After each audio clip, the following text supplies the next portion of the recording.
Not my typical setup today. My leg, this one doesn't feel like bending. My right one was doing it the other day, and now it's my left one. So I'm chilling out on my bed. I'm not at my workstation like I normally am. But we are doing as I'm guided. So, Zodiac check in. If you have not watched your yearly forecast, I recorded these things back in January. It's unreal to think that it's been so far back already that we're in July and I recorded them so long ago. But all of the yearly forecasts are up. So if you haven't watched it yet, or you haven't watched it in a while and checked in on your energy, all of the links for all of the yearly forecasts that I've done are in the description. All right, so you can kind of take today's message and tie it into whatever it is that is going on in your yearly energy, right, for the month. So what I'm going to do today, I'm going to use the Naked Heart Tarot to get some insight for each sign. And then I'm going to pull a guidance card for each element. So I'm going to do the readings per element, but sign by sign. Okay? So you guys let me know which element you would like me to do first. Whether you want me to do air signs first, water signs first, fire signs first. I'm going to write down all the timestamps so you guys will be able to go back and see them. I'll pin them in the comments for you afterwards so that, you guys can go back and check stuff out. Let me see the comments. That is the wrong button. Oh, this is going to be interesting. I usually don't stream in landscape. Usually I'm in portrait mode, so this is totally different. YouTube's going to screw with me. Did anybody tell me an element yet? Pick one. Pick one, anyone. Otherwise, I'm totally just going to pick. But I'd love it if you guys picked. I know.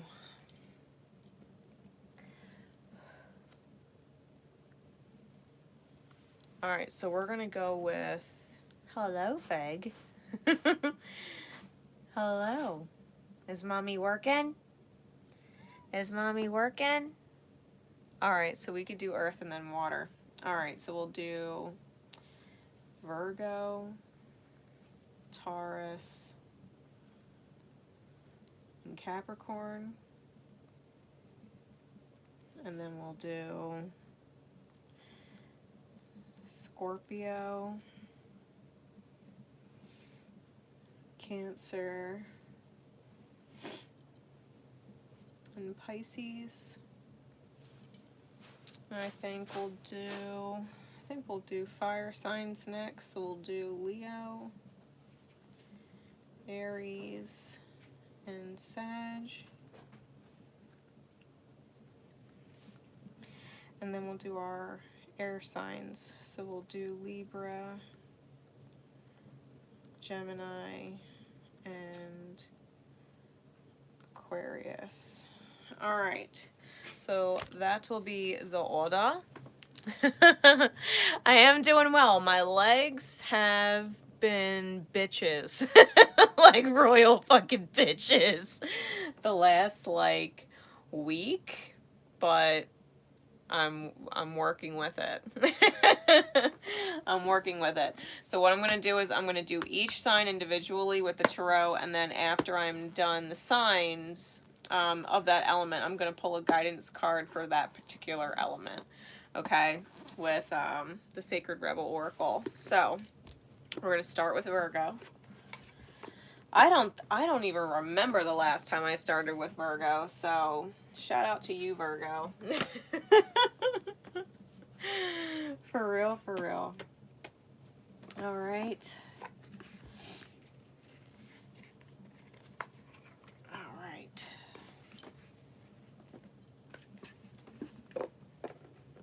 Now this is the Naked Heart Tarot for anybody who's interested.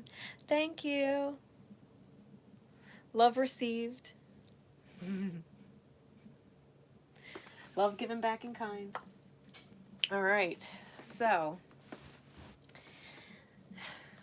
let's get started. We're starting with Virgo. Timestamp. Here we go. If a card falls on the floor, guys, I'm telling you right now, the divine doesn't want it in a reading. Okay? If any cards fall on the floor, my ass is not getting them. Which means the universe took them out of the readings. It is not meant to be in the readings. Okay? I'm calling it right now. Card ends up on the floor, it is staying there. Not today, right? Not today. So, Virgo, what is going on? Four of Wands, first card out. Movement of Cups is the Knight of Cups. Ace of Wands. Virgo, whether whoever you're interested in is interested in you or not, you are definitely communicating that you are very interested in someone. I mean, Four of Wands is typically what we would call a twin flame or divine counterpart card. It's the person that brings us joy, that we could see a stable, long-term future with.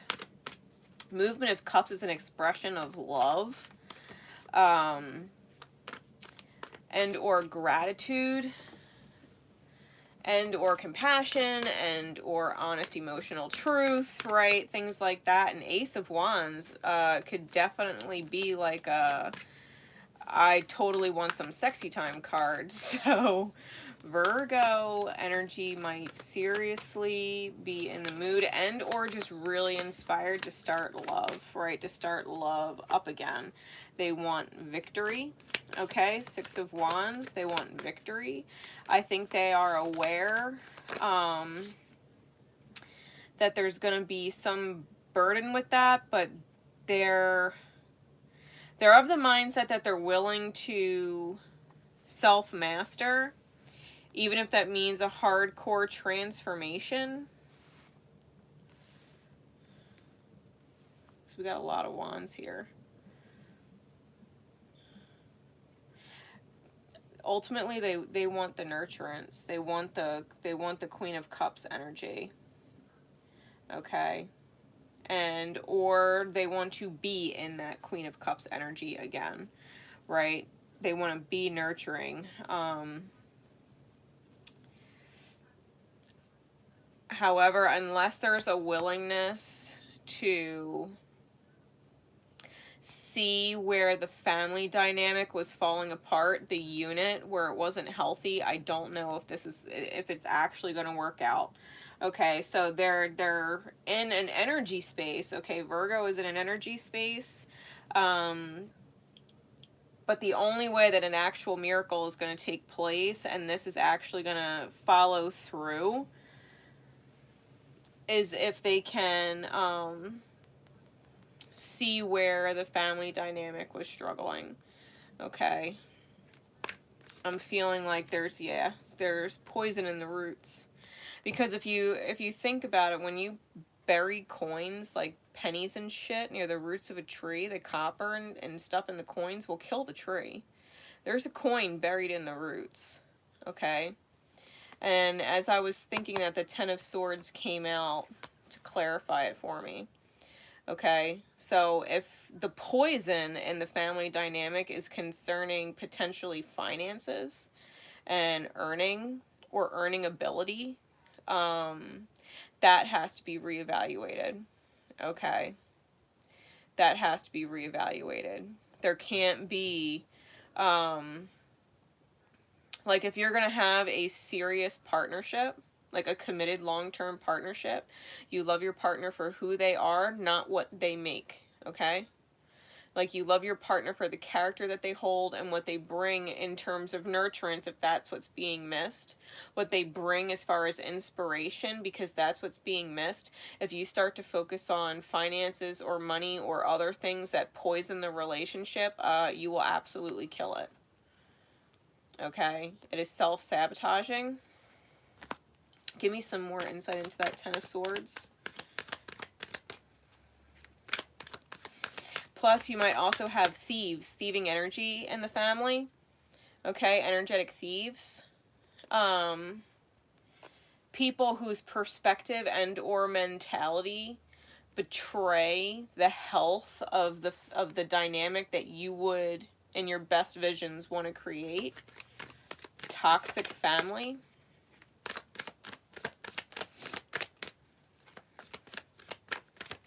Give me some more insight into that Ten of Swords for Virgo.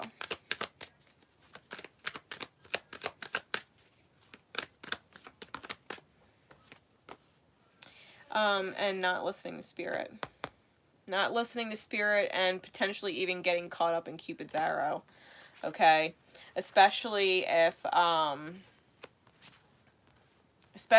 anybody is on a power trip because of money or earning potential. So take it as it resonates, because these are general collective energies. So it has to make sense for you and what is going on in your own relationship dynamics, whether it's romantic or otherwise.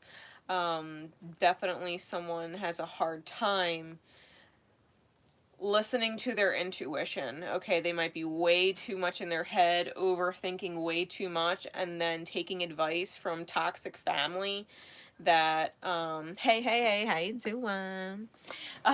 They might be taking advice from toxic family, okay? Now, I say toxic family not because they're bad people, but because they have wounding that's not healed, and their perspective or their judgment calls or the choices they make are based off their wounded experiences that haven't healed yet, okay? So if someone is overwhelmed in their thoughts and they're not listening to their intuition, or they're having a hard time trusting what they intuitively know in their soul to be true, and getting advice from people who are wounded and then taking it, they're taking wounded advice. You know what I mean? Like, it's only going to ripple more wounding. So be really cautious of that, Virgo. All right. I think that with the sun on the bottom, your heart's in the right place. I think your intention is in the right place. And I feel like you might, if a dynamic is what you want, then you have to get out of this solo mindset and commit. Like, legit commit to whoever this is. Okay, this Heart of Cups, like whoever this is. If you want a victory, then you can't keep viewing yourself as a single person doing things on your own, or running everything because you're this or you're that or whatever. You know what I mean? You've got to be committed in everything that you do in regards to your divine counterpart, right? They have to be taken into consideration with all of your choices. Like, you wouldn't go after some Cupid's arrow ping with some whatever if you're in a committed dynamic. You know what I mean? You wouldn't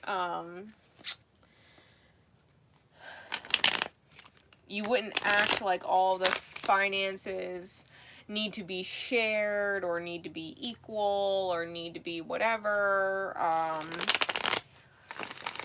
when it's not about that. It's about being happy and stable, and whatever you provide that'll make that happen. Like, that's great. You know what I mean? Like, be glad and grateful that you're able to provide what you provide in order to maintain and create what you want to maintain and create. Like, don't get hung up on things. Don't get hung up on things. If you can't trust your partner, then you really got to ask yourself where you don't trust yourself. Being the best partner that you can be for your counterpart, that they wouldn't either come to you or stay with you. You know what I mean? You got to look at your own insecurities as to why you're not actually committing, you know, like that mindset. It's like that old mindset that people had back in the day. You know, when they got married, it was for life. And they didn't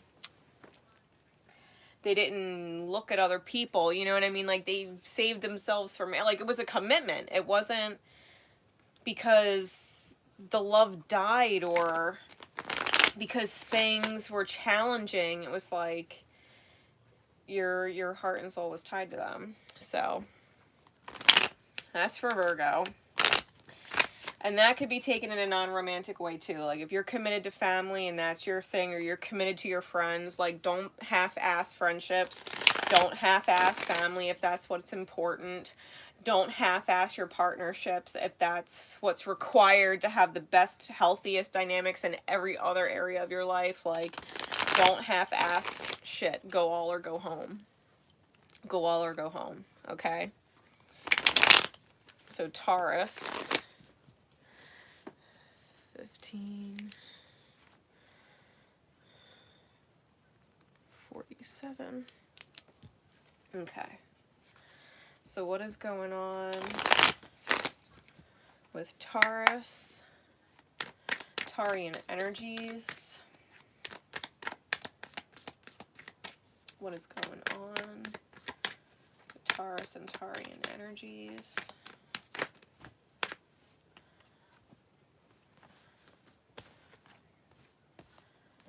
Alright.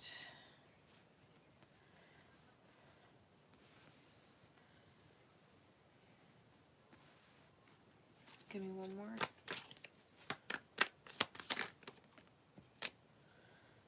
Alright.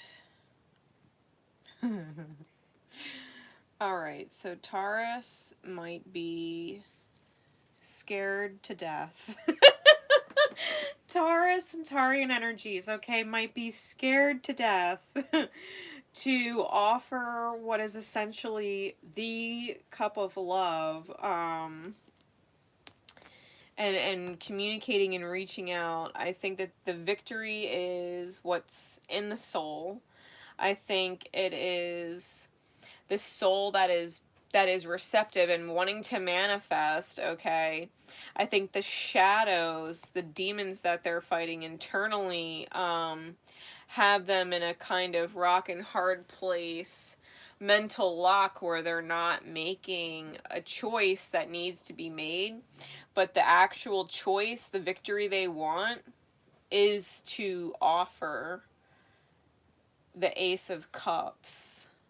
And I'm feeling like that deep, from your soul kind of love that it's the kind of love that when you finally give it, right? When you finally give it, it's so deep. You trust who you're giving it to because you just know. You know what I mean? You just know. I think Taurus knows. Yeah, Fig would agree. That's it. that's the choice to be made. I think that when people offer that cup, it really is for ever. It's not just a, yeah, I love you too, boo, type thing. It's I love you and I honor you and I cherish you, and us is what life is about. And there is no one else. You know what I mean? That kind of love, like no one else exists. Partnership, like no one else exists. There's no wandering eye. There's nothing. Like it's just that kind of love that's all about your person. And I really do feel like Taurus wants to make that choice. I think they're scared to death right now. We got the 6 of Swords on the bottom. 7 of Swords on top. I think that it's slow moving forward. I think with this 7 of Swords, they're lying to themselves and thinking that it's impossible when it's not impossible. Okay? I think that's the lie to the self that's cheating the self. Thinking that something's impossible, which is why they're terrified, right? They're shadows, they're demons, they're devil, right? They're devils having a field day. Keeping them stuck. And I think that Taurus might be lying to themselves saying it's impossible when they are fully capable of being that beautiful energy. I think they know they have it in them. It's just a matter of not being afraid and getting over the fear and allowing themselves to move forward in the current, right? Because these sea turtles, they're known to move through the currents. I think this is a very slow moving energy because there's been heartbreak in the past, possibly with whoever they want the victory with, but that's the foundation. The Ace of Pentacles, that's the foundation that they want. That's the wish fulfilled. The Nine of Cups, that's the wish fulfilled. So as hard as this is, I think Taurus energy possibly had to lose someone in a very difficult way, because they might not have been victory long-term oriented before. This deep cup might not have been offered before, which is why there was that heartbreak moment that was really difficult. In order for them to truly realize what they wanted, and that what they wanted is worth that deep cup, right? If they didn't go through the heartbreak and the loss of whatever this was, they wouldn't know, right? They wouldn't know that this is actually what they want forever. Like, there really is no one that Taurus would rather be with. I think Taurus is very aware of that. I just think their demons are having a good old time right now. Okay? So, Taurus, Tarian energy, especially if you're catching this, Taurus 12th housers.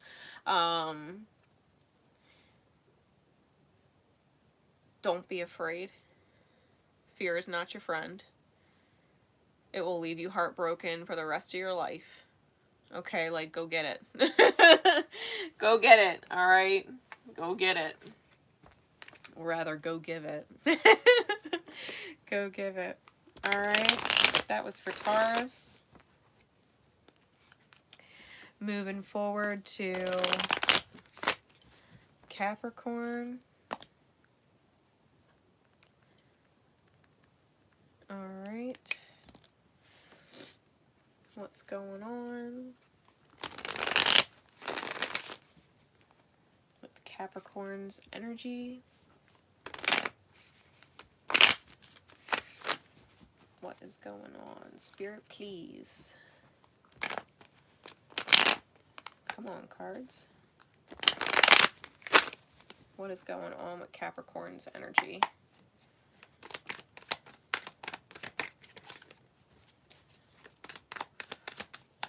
Holy shisa. We've got the Tower.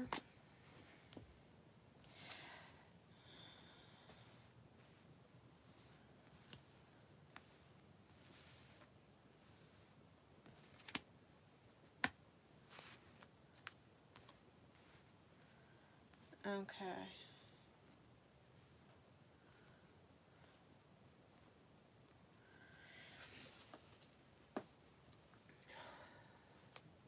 Clarify the Six of Wands and the Nine of Swords. Why is there anxiety about a victory? Why is there a nightmare?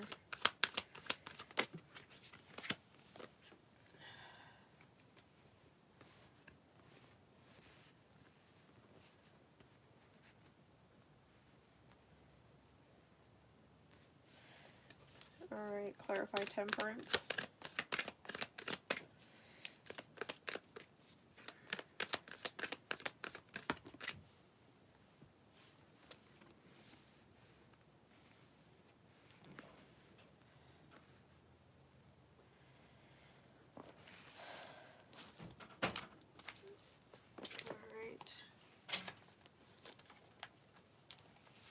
And clarify the Ace of Pentacles with the Eight of Swords.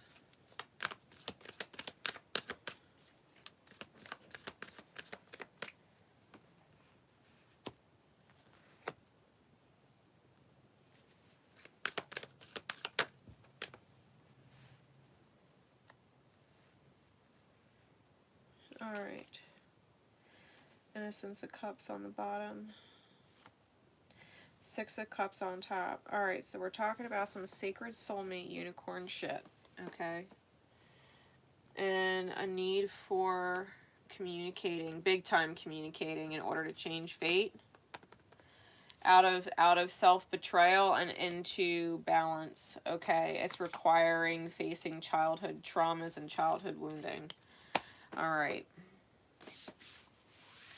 The Tower, especially because Pluto's retrograding right now, I feel the Tower is majorly internal.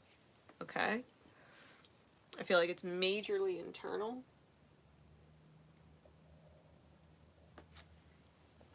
And what is going on, Capricorn? I feel as if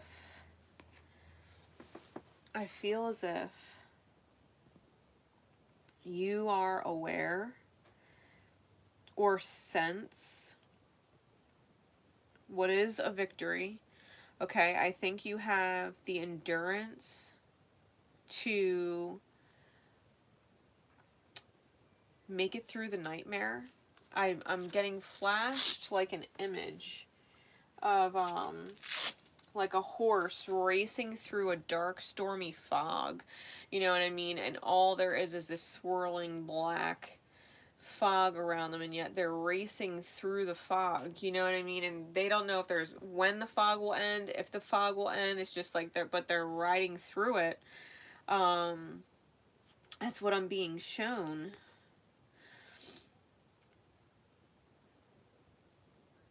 And we've got it with this King of Cups, Five of Cups energy. I feel as if you took a blow that made your heart cold. Okay? I feel as if you're emotionally reserved or backed off because you took a blow, an emotional blow, potentially from an older masculine energy. All right, don't get hung up on genders. We're talking about energy, okay? So someone who is masculine dominant, possibly someone you feel betrayed, understanding your heart space, someone who betrayed you because they didn't understand where your heart was. And I feel like there's victory, like that there's something that it's almost like it belongs to you, right? It belongs to you. The victory belongs to you. And I feel like you're riding through this nightmare because something or someone misjudged you. Okay? Someone or something misjudged you. And I feel like with this Temperance card, there's justice at play, okay? Because this specific Temperance card has the scales of justice on it. Comes out with the Spirit of Wands in the reverse, with the Seven of Swords in the reverse.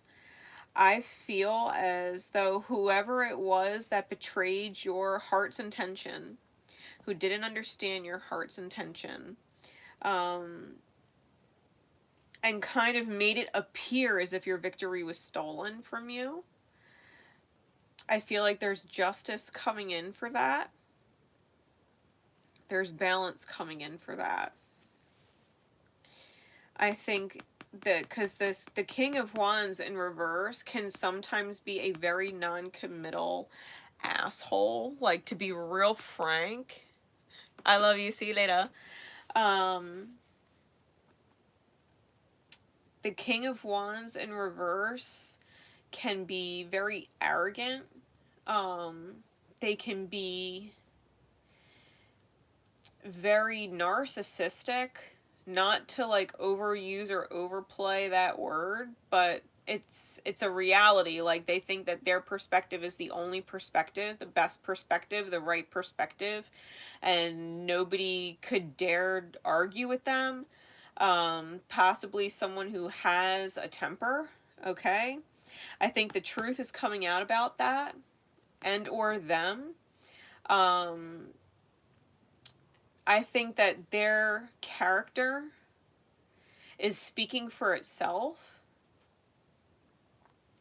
I think there's a recognition of that, especially if it was misplaced towards you at some point, because this is all internal. This is all stuff you're internalizing, right? This is all stuff you're trying to process on the inner. And I feel like you're definitely holding on to yourself in the reality of things, okay? I think you're looking at a fresh new start, a fresh new beginning. I think you're in your head about it, okay? I do think you're in your head about it. Because I feel like this fresh new start with the Nine of Wands and the movement of Wands, or the Knight of Wands, I feel like you're not expressing just how much it hurts to be starting somewhere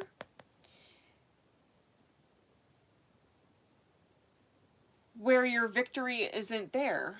You know what I mean? It almost doesn't make sense, right? To your mind and your heart space. Like, you don't understand why the universe would have you starting this fresh new foundation, without the victory that belongs to you because it was stolen. You know what I mean? I do feel like someone robbed you of what was essentially your soul mastery.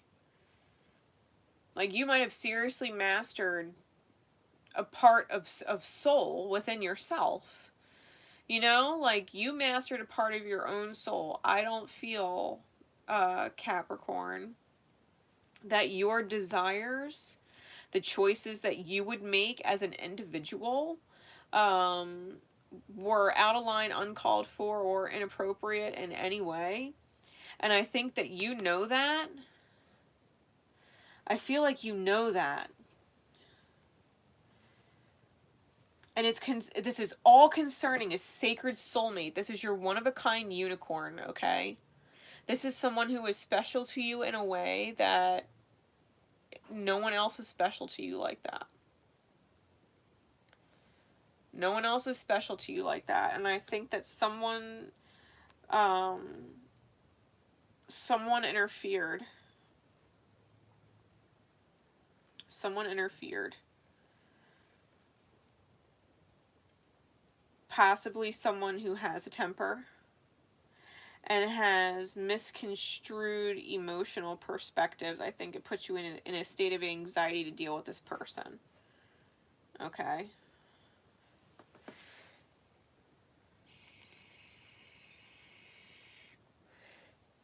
And you've got this whole new beginning that's starting, and you don't understand why it's starting without your unicorn. Why it has to be that way. And so you're going through an inner tower. Okay? Why do you have to start without your person? Why is your person not permitted? You know what I mean? To be a part of it.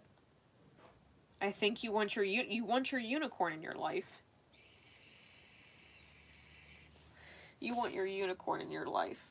And you don't understand why the new beginning isn't with your unicorn. Okay? You don't understand. And to be completely fair, Spirit has a reason. If it's your victory, it's your victory. Okay?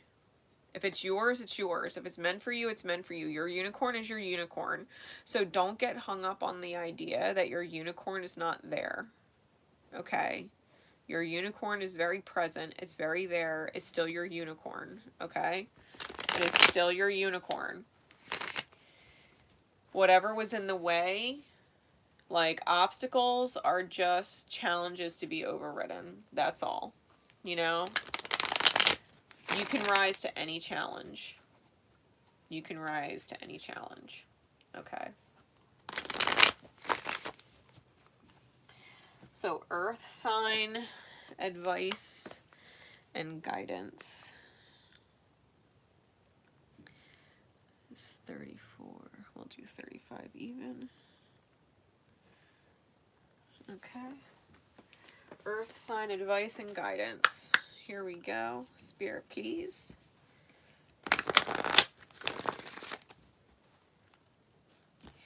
What card above all others as guidance for our Earth signs, Virgo, Taurus, Capricorn?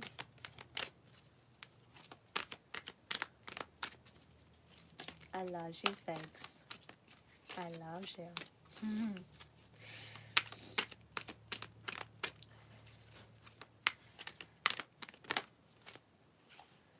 Spirals of manifestation and come to life.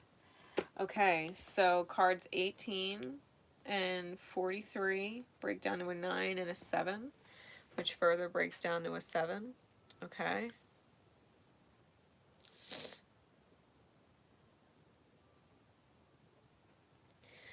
These cards, 1, Spirals of Manifestation, is about time not being linear. Okay, when we go through life, time is not linear. We don't go past an event and the event's gone. We don't leave a person in the past if it's in the past right now, right? Anything that is meant for you, time technically goes in a spiral. Okay.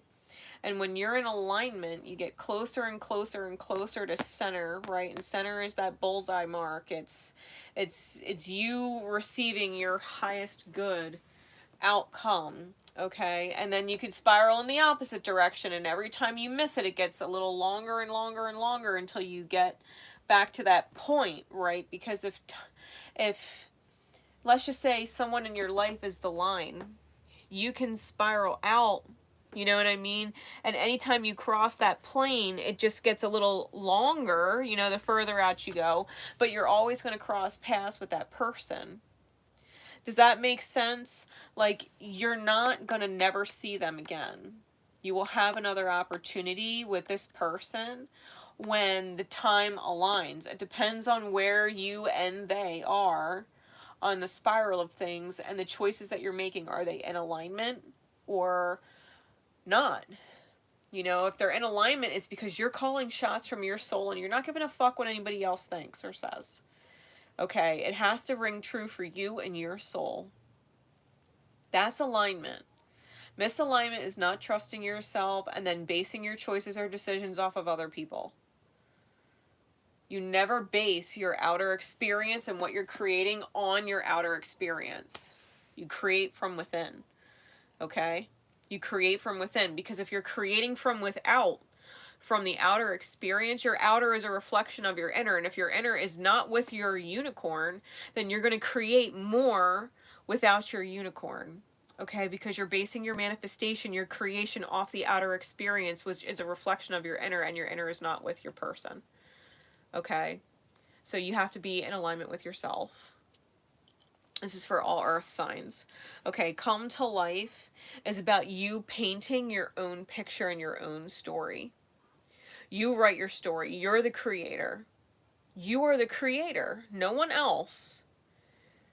No one else dictates your life. No one else dictates your choices. It's like that group or pack mentality, you know what I mean? Where people are like, oh, we need to stick together because we're this, we're that. You know, we've been together for 10 years. We need to stick together, or we're family, you know, or whatever. And it's just like, yeah, but if your soul is calling you somewhere, you got to heed your soul. You got to heed your soul and see where it takes you. Because if your family or whoever you've known for a decade or whatever, you know, if they're meant to be in your life and love you, then they're going to love you and support you no matter what choices you make in your highest good that make you happy. If someone's not going to support a decision that makes you happy because you got to be this and you got to be that, or you're not on our team, or you're betraying whoever, like, they're not your people. They're your challenge. They're your soul challenge to override this lifetime. Because anybody who loves you is going to support your joy, not tell you how to experience joy. They're going to support you in you creating and experiencing your joy the way your soul sees fit. Okay? So guidance to earth signs, please don't feel like anything has been lost. You choose your colors. You choose your story. You write it. Are you going to write yourself a drama? Are you going to write yourself a tragedy? Are you going to write yourself a heartbreaking sob story? Or are you going to write yourself in as the hero and have a romantic happily ever after? Like, what do you want? This is about what you want. Earth energy.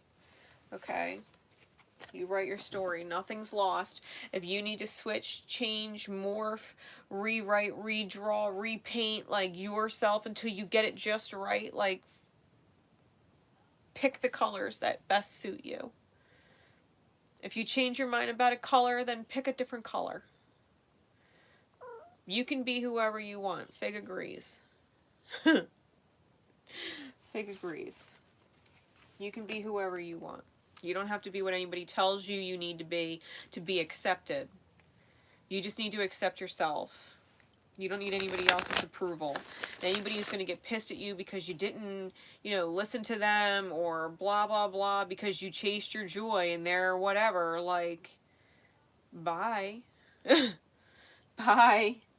Obviously, I made the right choice, right? Obviously, I made the right choice chasing my joy and letting go of someone who would keep me from it and then get mad at me for it. You know what I mean? You made the right choice. You'll always make the right choice following what's true for you in your own soul, and allowing yourself to morph, shift, improve, and be a better version of yourself every time you do it. You're allowed to grow and evolve and be beautiful. So that's earth signs. All right, getting into water signs, we are doing Scorpio. Scorpio. Here we go. Spirit, please. What is going on? What is going on with Scorpio? Scorpionic energy. If I miss your comments, guys, forgive me. I'm not necessarily looking at the camera because it's like next to me, and I'm kind of looking what I'm doing. So if I miss it, my apologies. What is going on with Scorpio's energy? What's the check-in? What is going on, Spirit? With Scorpio, Scorpionic energy. This Six of Wands, man, is making quite the appearance. And always with different cards. Give me some clarities, please.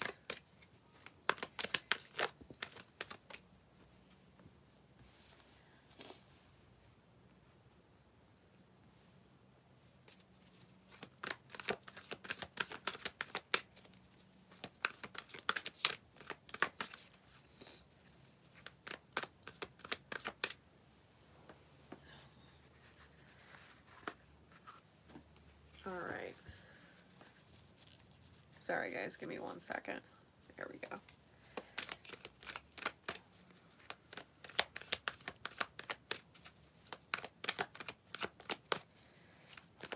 Clarify the Queen of Pentacles for me, please, Spirit.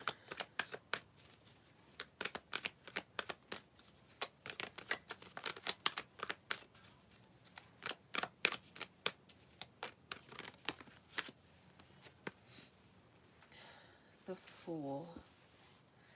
Four of Wands on the bottom. Three of Swords on top. All right. So Scorpio, I think you're definitely thinking about your feels, okay? Maybe too much in your head.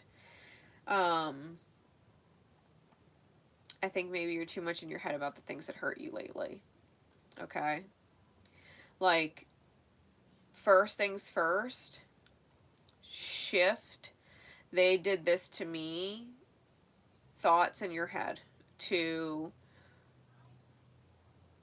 what what behavior did I partake in that caused XYZ result? Okay. Like, take the focus off of whoever your hurt is aimed at. Okay? They hurt me. Take your mind off that and be like, okay, I already had this hurt within me, right? And this person that I'm focusing on triggered it up. They triggered it up because underlying energy, I want to be joyous and stable, and that's where I have the most anxiety. Okay? That's where I have the most anxiety. The idea of joy and stability makes me nervous. Right? That kind of energy. Joy and stability makes me nervous. I don't know what joy and stability actually feels like.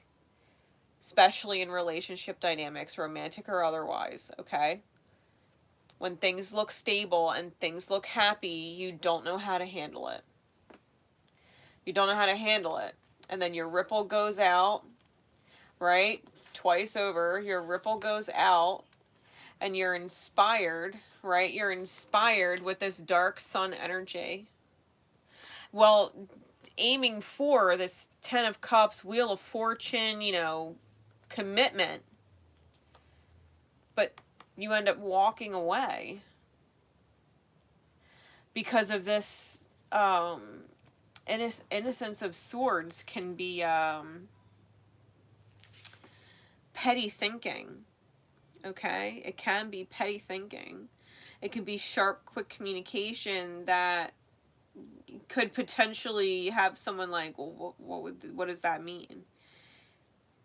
Like, are they interested or not?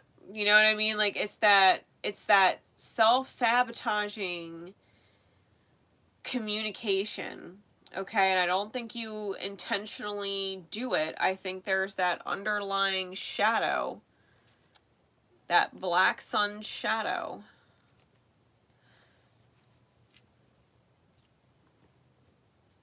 Because joy and stability make you nervous, okay? You don't know, it's not familiar. You don't actually know how to function in it. If all you've known is chaos and disorder, or all you're familiar with and know is pain and discord, in relationship dynamics, that people you love hurt you type thing, then you might not realize that people you love, you hurt them. Or make them question joy and stability with you. You know what I mean? Because you don't actually know what that is.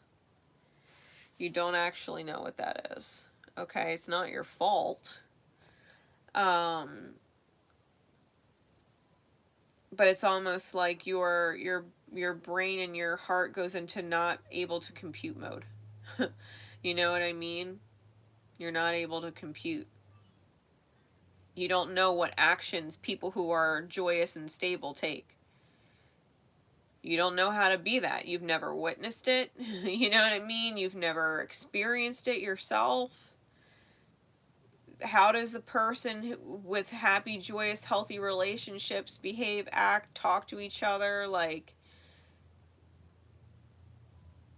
how do you... I'm feeling like you're learning how to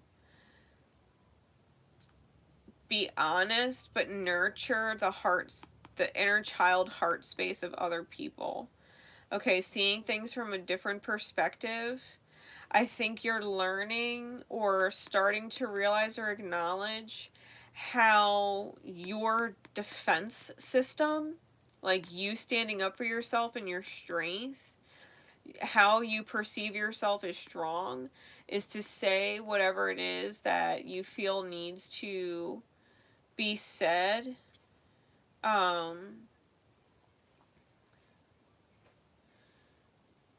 But that maybe you weren't always considering how it was being received. And it might, and you know, you might communicate it because it's true, but it's like, yeah, but why is it true? And why did you feel the need to communicate that to this person at that moment? Like, why did you feel the need to communicate it to them? Why did it matter? Was there a subconscious test being run? That you would have what is essentially a victory and go through a tower where it's like it ended as fast as it started. The Heart of Pentacles, the Queen of Pentacles with the Fool card, like you've got to take a chance on receiving stability, receiving something solid. All right, Scorp. I feel like your Lilith, that's unique to you, right? This unicorn snake. Your Lilith would abandon, right? Because Lilith is self-abandonment. She's in Cancer right now, okay, which is trining on your sign.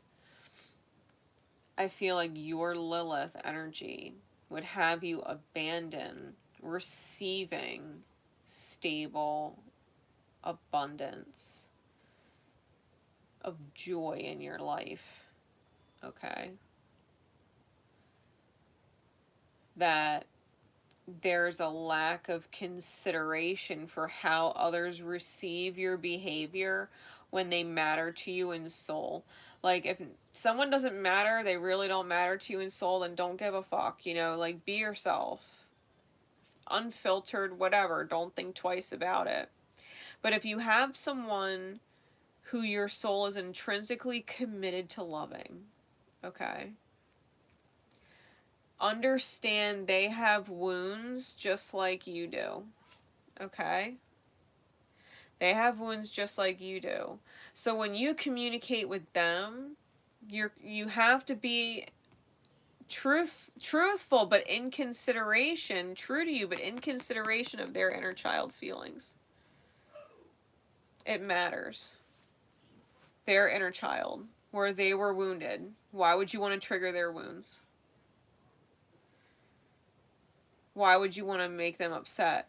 Because if you're triggering their wounds and ripping open old wounds, like it is painful. Like, let the universe figure out how to rip their wounds open in other ways. It's not your job.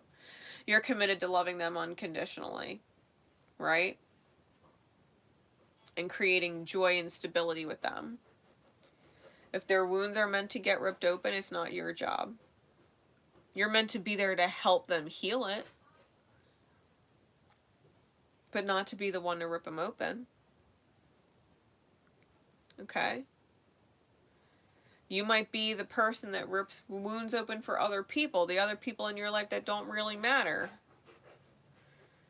But you're not that for them. Okay? And that is, I think, what you're learning in order to achieve this mastery of both mind and communication and the manifest reality that you desire and deserve. Okay? Especially if this is the dynamic, you've got to let your anxiety around it go, which means shifting, right? Transformation, that higher scorpionic energy. All right? That's Scorpio.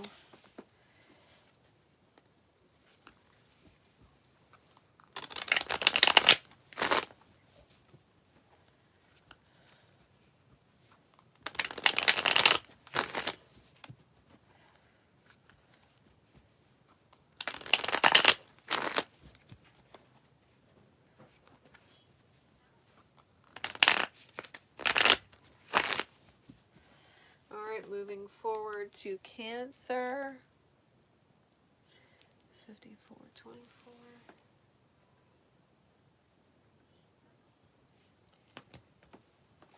All right, Cancerian energy.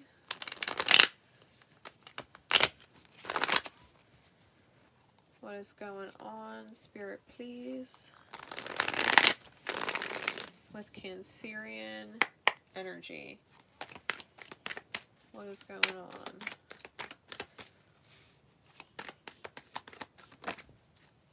Ooh.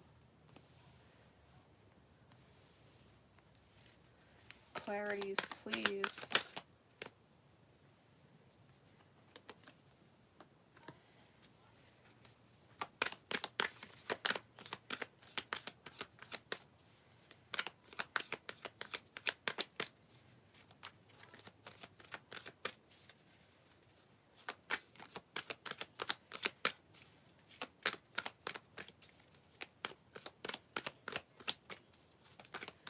Clarities, please, for Cancer, Cancerian energies.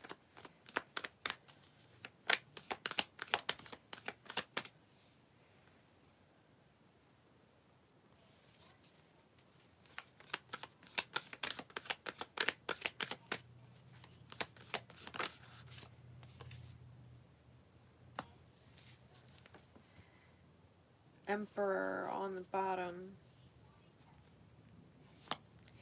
8 of Swords on top. Alright, so Cancer.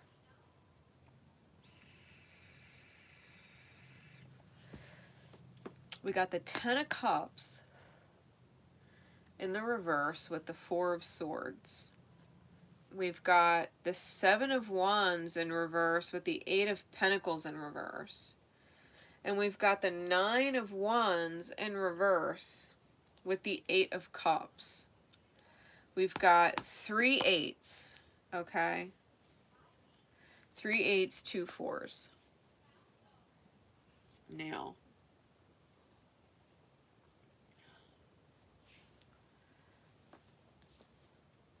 wow, and the fucking Empress is right under the Emperor. Okay. Legit.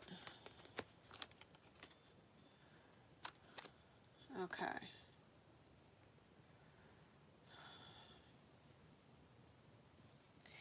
Right now, Cancer, I think you're a little I think you're a little mentally trapped right now. Okay?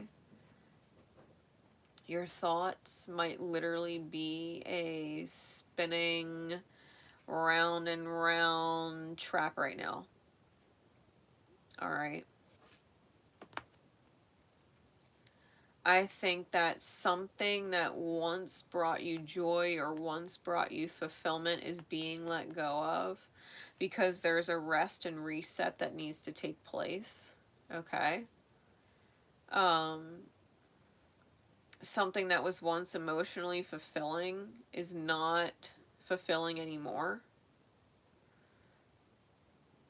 And it needs to be let go of and released.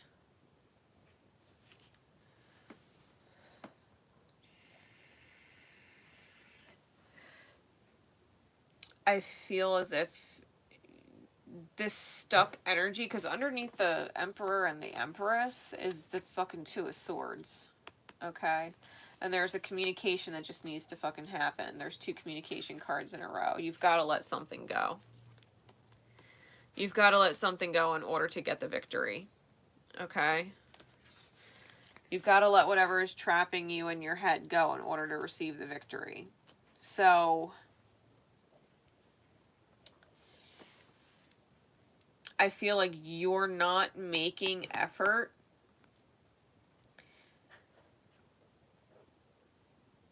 because something about you're giving control away to someone else.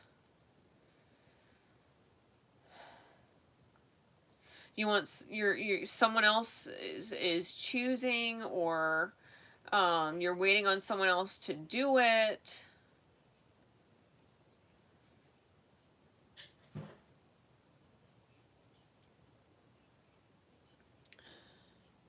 But I feel like you gotta do it. You gotta do it. Emperor on the bottom, you have to fucking do it. That's your masculine mastery. That's your willpower. That's your choice-making ability. That is your shot caller drive. You know, I'm choosing it. Action. That's the underlying energy. You're trapped in your head about taking an action. And you're not making the effort that needs to be made. Okay, if you want to release this victim mentality, or rather this, I'm just, it's that monkey spirit, right? It's like primitive. Let somebody else do it. Let somebody else choose it. It's fucking lax.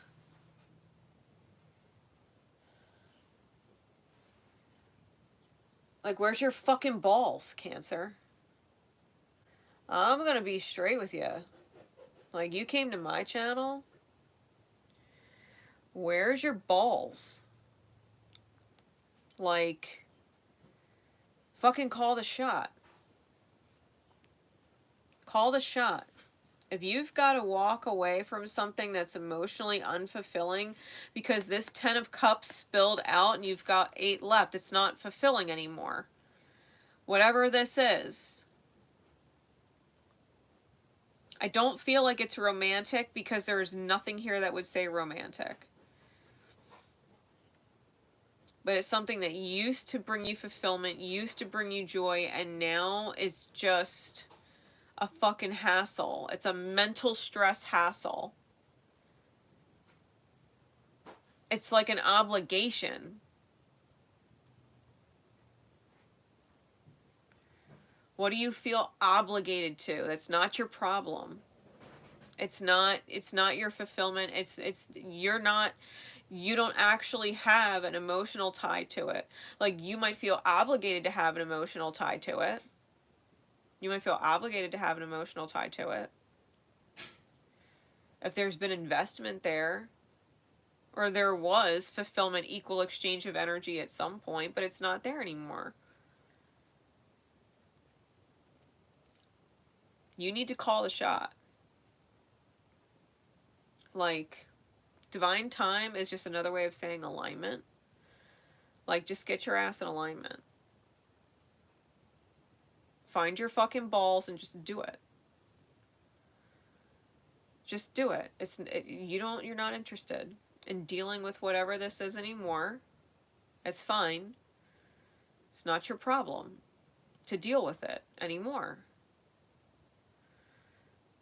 The whole idea is to live life with as little problems as possible until you get to no problems.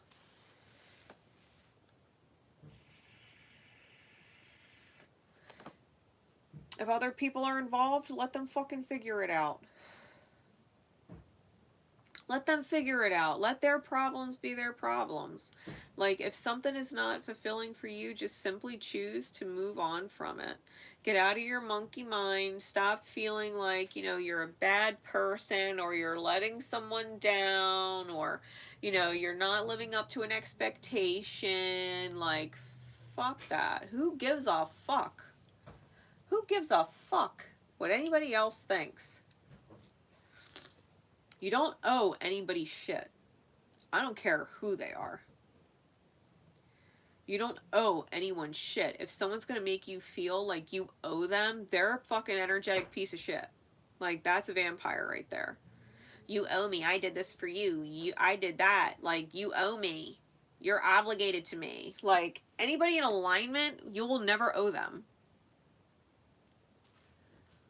You will never feel like you owe them. You will never feel indebted to it in any energetic exchange. Whether you feel financially indebted to them, whether you feel like you have to be present for them, whether you feel like you have to call them, answer them, be there, like, you're not obligated to shit. Anybody who would have you feel in debt or obligated is out of fucking alignment. Let them go. It's not your debt. They're not aligned. You don't owe anybody shit.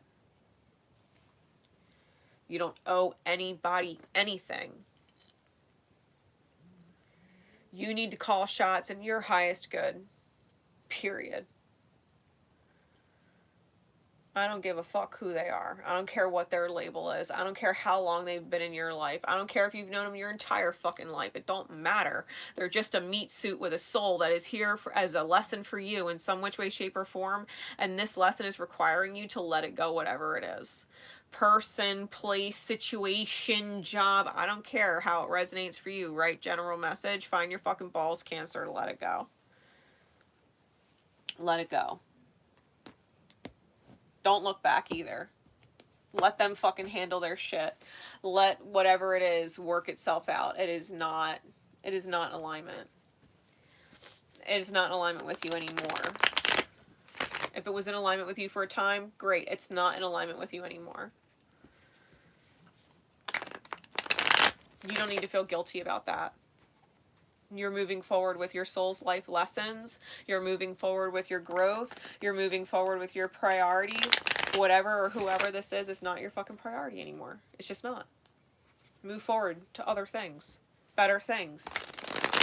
Things that leave you feeling fulfilled instead of drained. Period. Alright. Moving forward to Pisces.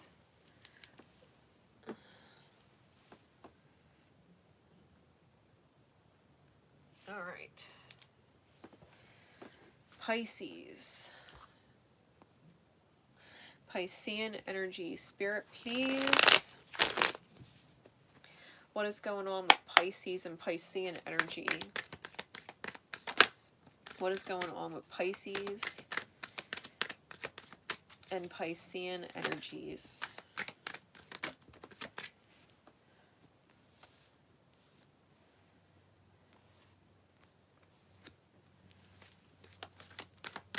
Give me one more.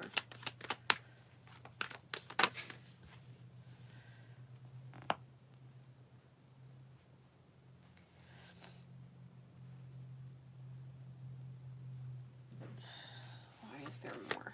There's more.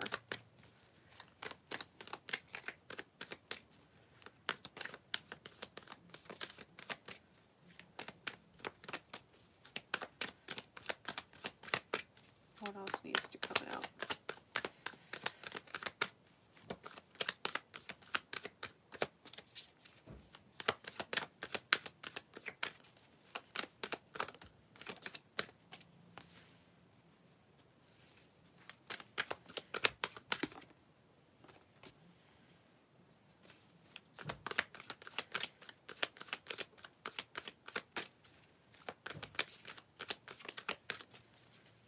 Give me one more.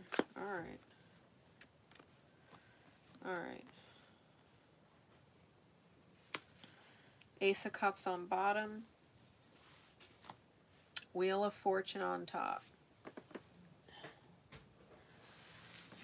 Alright, Pisces. Fate's wheel is turning. Okay? Now, in traditional tarot, there's a sphinx-like energy on top. And then there's a snake and Anubis. It's the snake representing evil and deception, and Anubis representing the scales where the soul is weighed for you to move forward. Okay? I feel as if you have been in a protected state during a lesson learning. And now it is now fate is deciding whether or not you've learned a lesson. Okay? Whether or not that lesson's been registered. Because the wheel is turning. Now, the universe would love to give you the Ace of Cups with the Six of Wands victory, which requires some kind of communication or acknowledgement concerning childhood wounds and the balance of that, right? And you already know you're robbing yourself intuitively, okay? You already know you're robbing yourself intuitively, and that's going out, that energy is going out, and it's just a matter of time. It's just a matter of time. That energetic truth, okay, is going out. That's your resonance, that's your vibration, your ripple, your Like attracts like energy with the universe, okay? Pisces. Piscean energy. The universe wants you to take love and overflow, okay?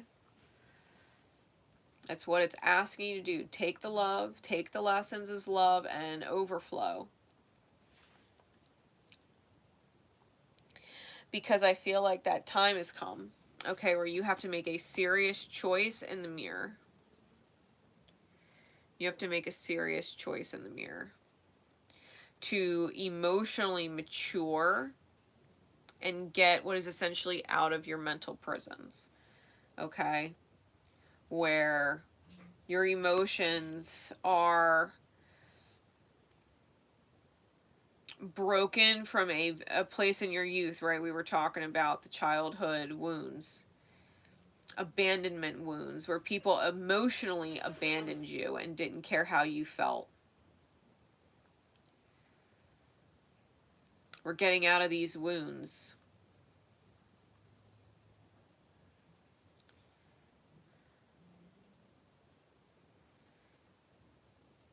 I feel like you're choosing as of right now, and you can always choose different, okay? That's the whole beautiful essence of cards and divine time when you catch them, because you're never without choice, right? You're never without choice. You can hear something, a light switch can go off, you can instantly shift perspective, direction, and energy and be like, yo, that's the way I need to go. This mentality or perspective that I was in, that definitely wasn't going to manifest anything good. That energy sucked.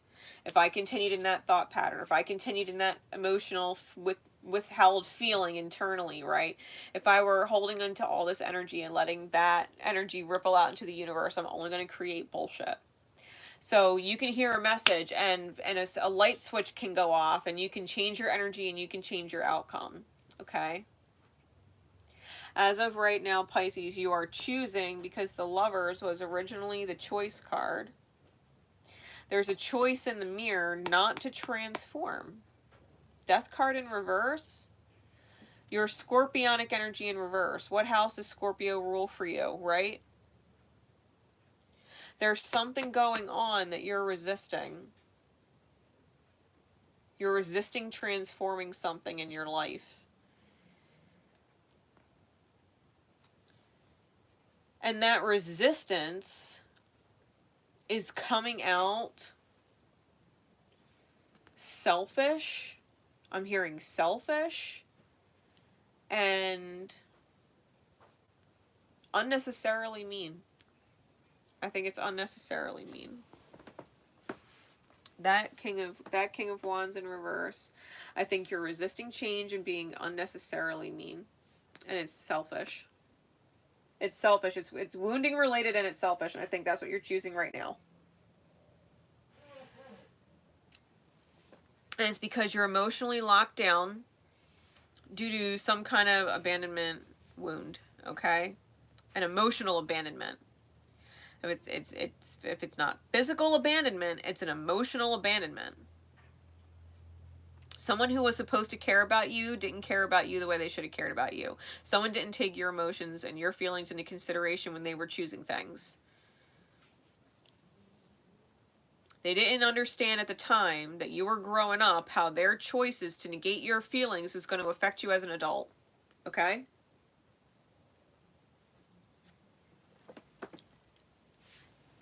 And so now you're all trapped in your head and needing to see things from a very different perspective inside your darkest spaces in order to receive the Ten of Cups. Because what you can visualize, right, what you can visualize in your mind's eye, you can create. You can create what you see. You can self-fulfill, right? Prophecy. Self-fulfilling prophecy. If you feel like a victim, self-fulfilling prophecy, you're going to be one. You're going to continue to be one. If you feel emotionally abandoned, you're going to continuously emotionally abandon yourself, refusing to heal, getting angry. Like, first off, when you're projecting anger out to your outer experience, you have to recognize immediately that it's because you're angry at yourself for the choices that you're making and your own resistance. And your own resistance to shift. Take a look at whatever house Scorpio rules for you. I promise you, that is where you're resisting. Scorpio rules your 6th house. You're probably resisting your health being in alignment, which means you've got to let go of some kind of addictions, whether you're a smoker or a drinker or you're addicted to, tanning and going to the gym. Like, whatever it is, it's excess, because scorpionic energy is intense and it can be in excess. Okay? It's excessive.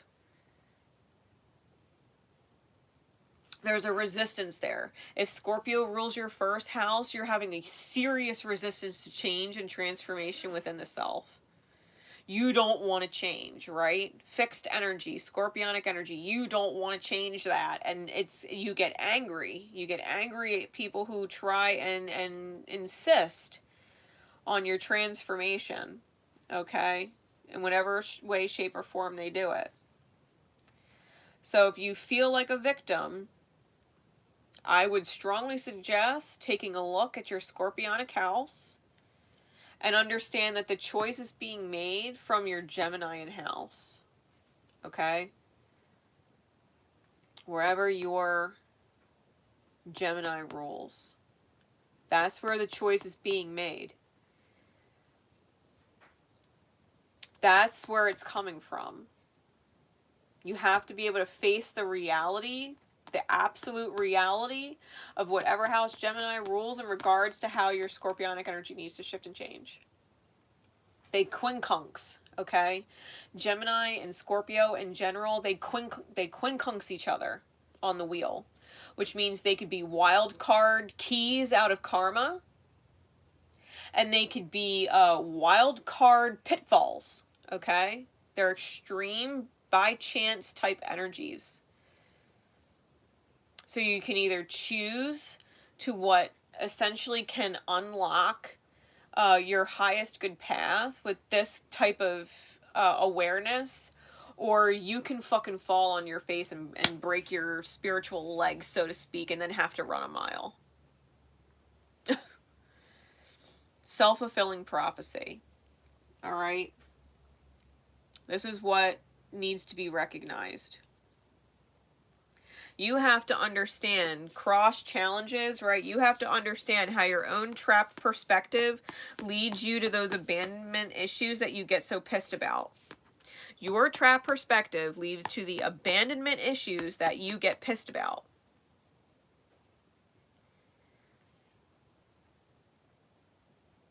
Your choice in the mirror, focusing on abandonment, is what is keeping you blocked from fulfilling your 10 of Cups vision. You want the 10 of Cups, the emotional fulfillment, the radiant energy within the self, but you can't see it possible with that wound in place. That's the center of your reading. That abandonment wound's a fucking problem.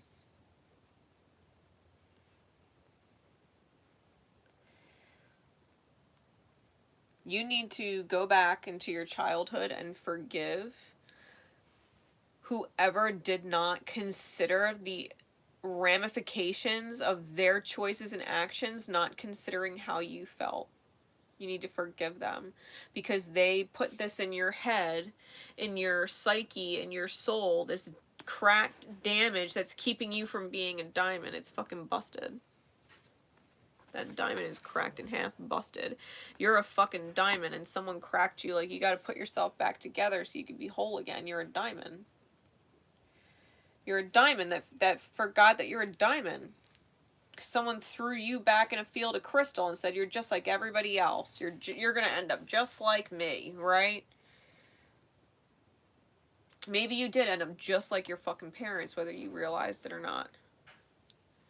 Oh no, I would never end up like my parents. But you did though. Your biological parents. Your adopted parents, your step parents. How did you end up just fucking like their wounds? How could someone say you're just like them? And it's not their best qualities. And how is that acceptable? Why? If it hurt you as a youth, why is it acceptable for you to be like that as an adult? Like, you have to choose to transform yourself and stop getting pissed off when your outer experience calls for your transformation to occur. Okay? That's Pisces.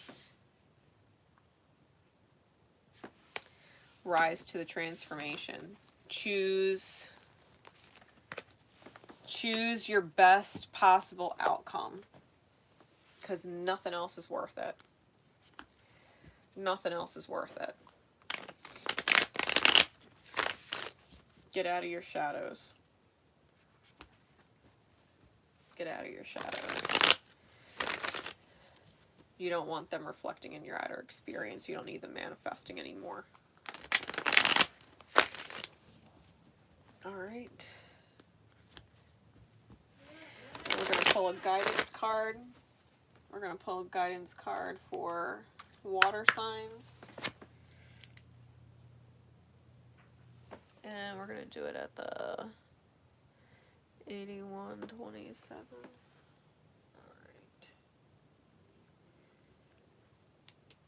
Minute mark. Spirit, please. What card above all others is guidance for our water signs? Cancer, Scorpio, and Pisces. What card is guidance for them? Bring it into form, yo. Your footsteps, your ripple, your energy. Your footsteps, your ripple, your energy, your path. You create it. You create it.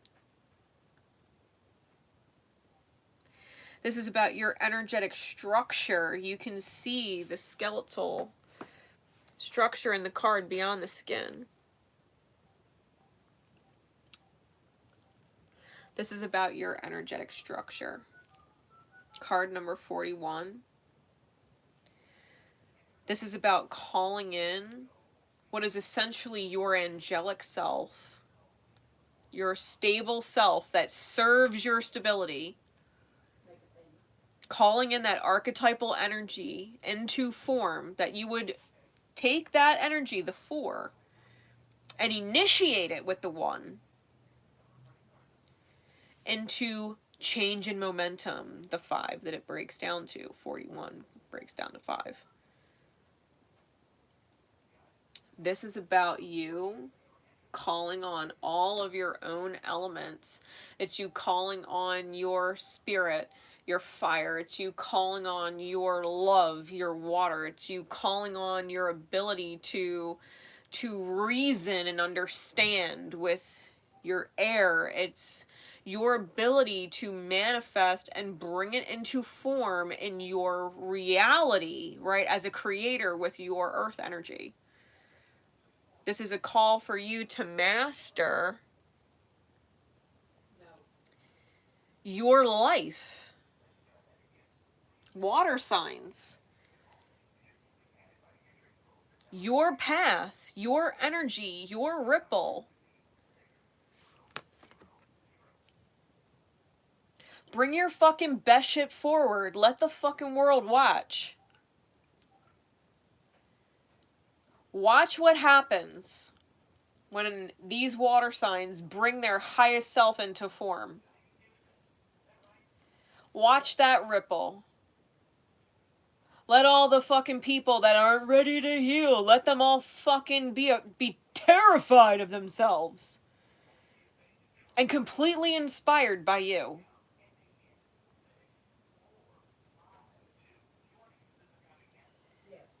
Oh, I wish I could do the things that they do. You fucking can. You can. You can choose your highest good path. You can choose your integrity. You can choose your soul alignment. You can choose to walk your own path.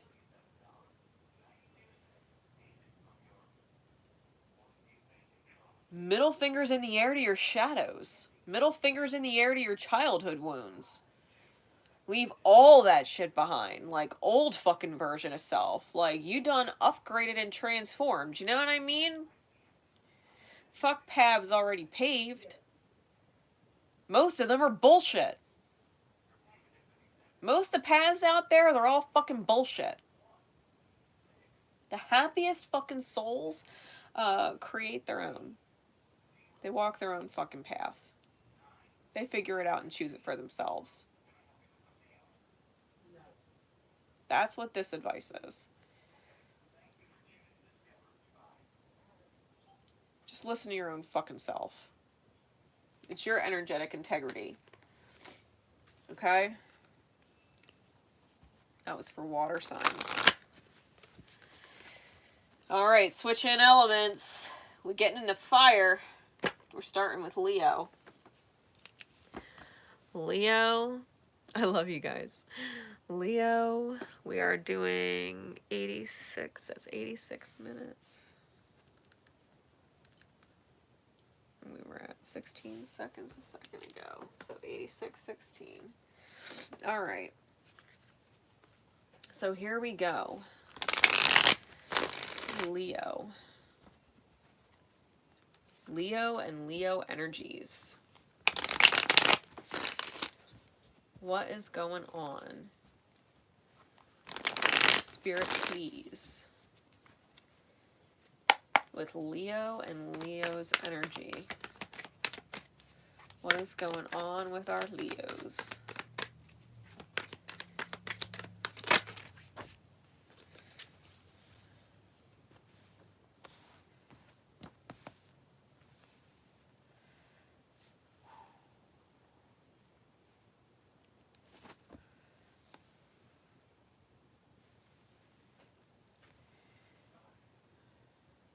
Alright, so we got multiple fives. Temperance is 14, breaks down to a 5. We got the Hierophant, which is a 5, and we got the 5 of Pentacles. We got the Star card on the bottom. The King of Wands on top. What's healing? Ace of Cups. Heart of Swords. 3 of Wands. Dealing with the Devil. Spirit of Swords. Okay. So Leo.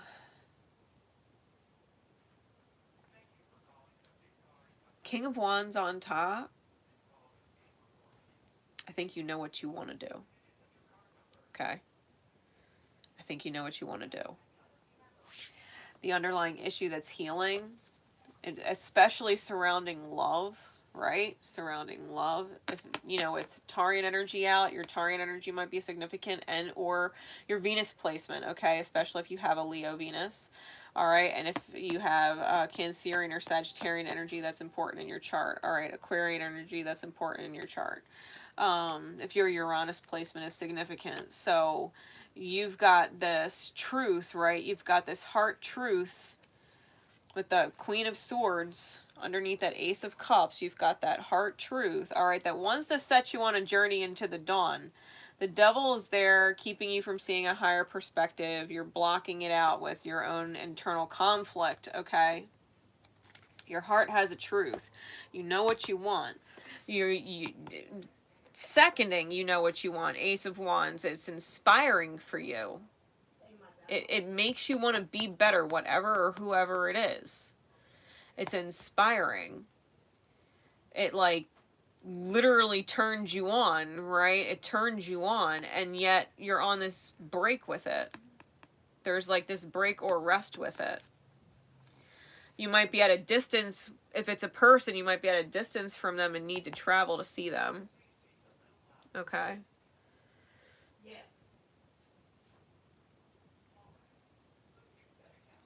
Or seriously shift in momentum. allow the divine to kind of guide you forward one step at a time, going with your soul flow so that things can balance. Masculine and feminine energy.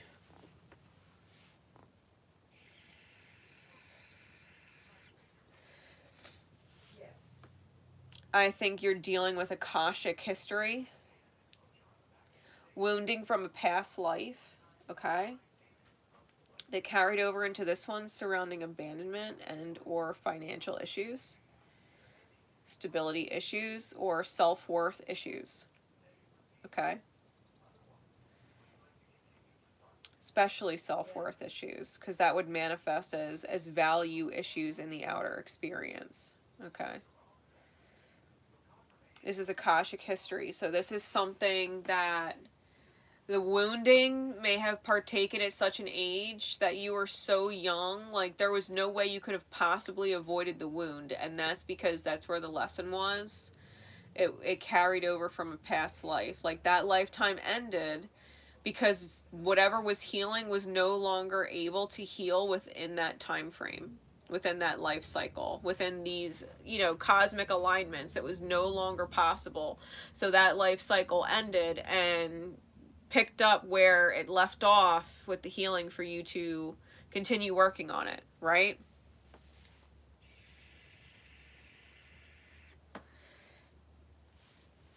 Something around self-worth.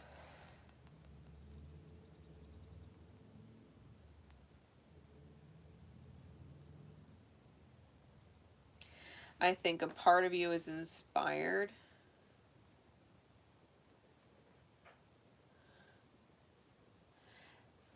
And yet, sleeping on the job, I think a part of you is intimidated, Leo.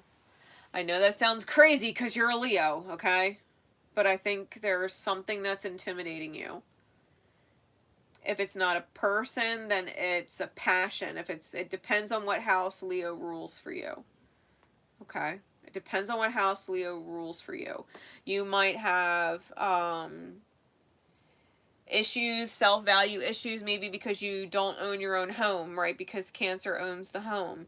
Maybe you want to travel and you can't, and so you're having self-worth issues, right? You want to be able to move, you want to be able to see things, you want to be able to do things and adventure, and you can't, right? And so there's this self-worth that's tied to these energies, right? Whatever house Sagittarius rules, right, with Temperance.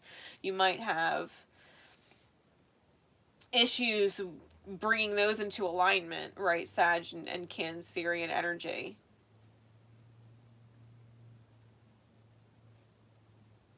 The Hierophant is also a highest soul commitment. Okay. It's third eye stuff. It's the path that we see in our mind's eye that's in alignment with our highest good.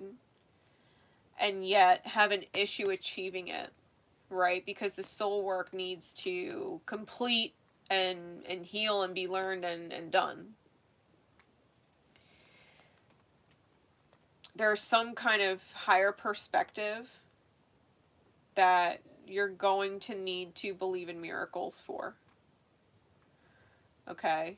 There's going to be something that you have to believe in miracles for. And not just that miracles can be created in the outer experience, because anything in the outer experience has to come within. You have to believe in miracles coming from within yourself. That you yourself are a miracle. That your healing is a miracle. That your shifts are miracles. That what's inspiring you is miraculous in and of itself. You have to be able to let the healing take place. And let this loving overflow come up and out. Like from your heart's truth type shit. You know what I mean? Like hop on that journey, get into the dawn. Take the window of opportunity, this life cycle, and heal. Heal. The star card, you can also check where your Uranus placement is and watch that reading. Okay? Because that's the underlying energy. You might want to stick around and watch Aquarius, or you might want to watch whatever house has Uranus. Because Aquarius rules Uranus. Alright? Like, check out your placements and understand what signs rule what houses, because these energies will clue you in to what is going on. It's not, these readings are never just about your sun sign. It's always a great start. but you could watch every single zodiac sign and apply it to your chart in some which way, shape, or form.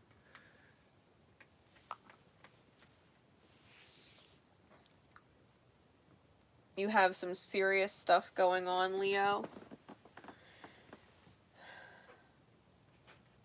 where you need to take that big old lion's heart of yours and know its worth,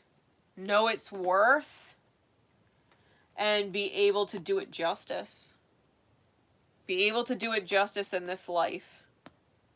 Know your value. Don't act or be short of that.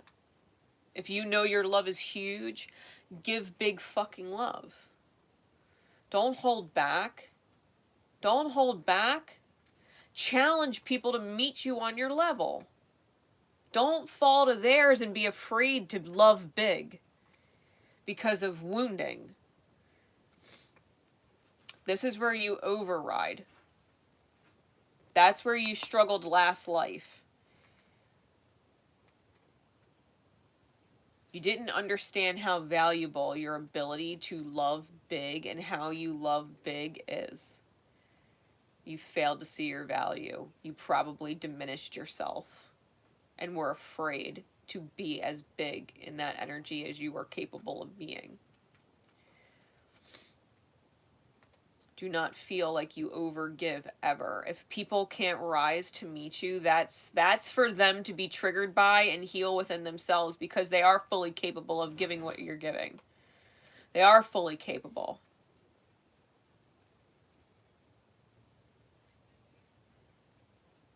And if they don't feel like they could ever repay you in energy for this or that, then that's on them to deal with within themselves. It's not for you to diminish yourself over.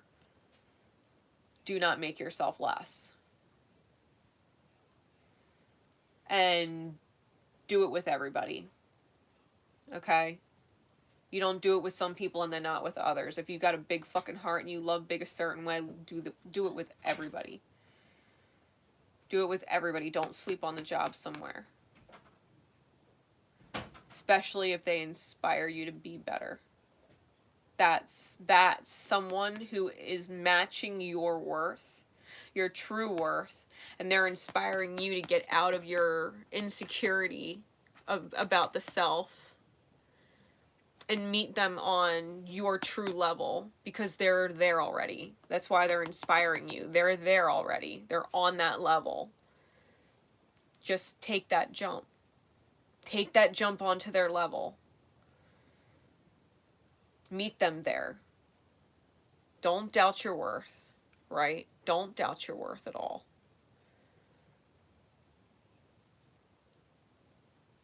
Remember how beautiful you are. Period.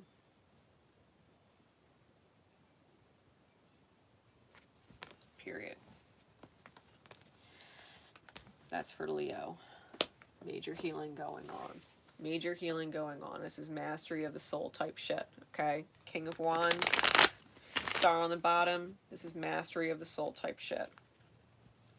This is, I came, I saw, I conquered, you know? You came here in this life, you saw where the fucking wound was, and you conquered that shit so that you don't have to come back here next life and try and figure out your worth again. Let it fucking click. Let it click and be big for everybody. Everybody. Family, friends, partners, you name it. If they can't fucking stay on your level of gregarious energy, then they can vibrate out and figure it out. Run this shit. Be the fucking king energy that you are, you know?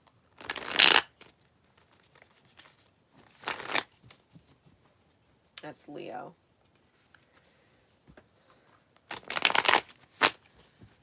All right, Aries. 9919.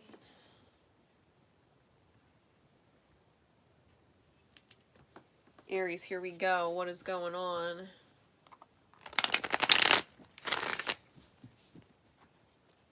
What is going on with Aries?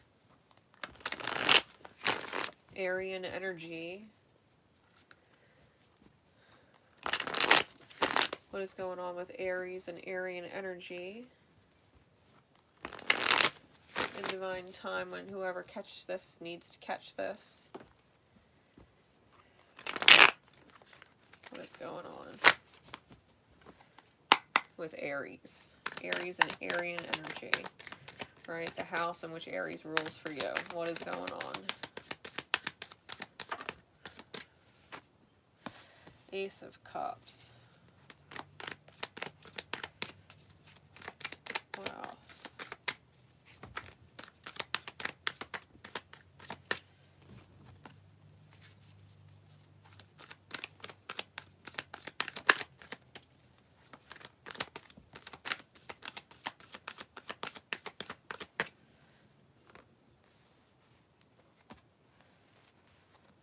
Clarities, please.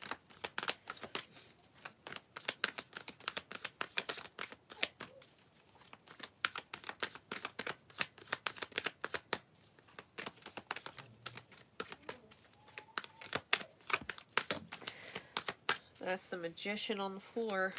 I called it at the beginning. If a card falls on the floor, it ain't meant to be in the readings anymore. The Magician's on the floor. It's upright though. Because I'm not moving. Alright.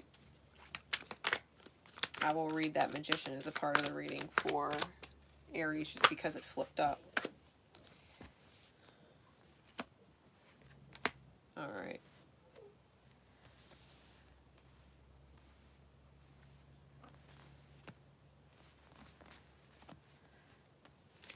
Bottom of the deck is the King of Wands.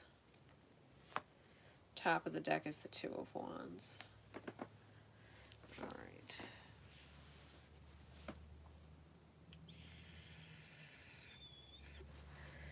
Two of Wands on top.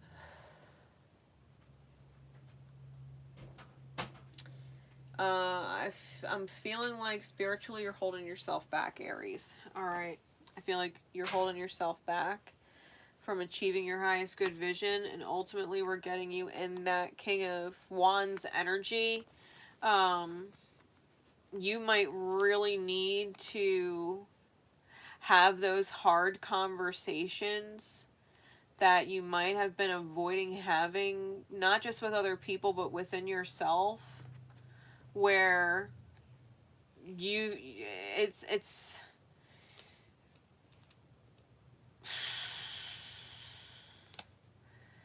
you being single, you're sitting on the Divine's Cup being offered and creating more burden for yourself. You're picking a very slow route. Okay. You're picking a very slow route.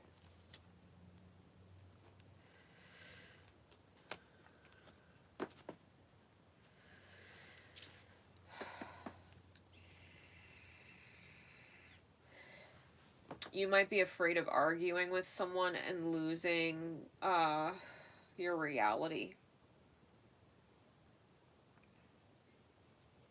You might be afraid of having a really hard conversation with someone because it risks your reality.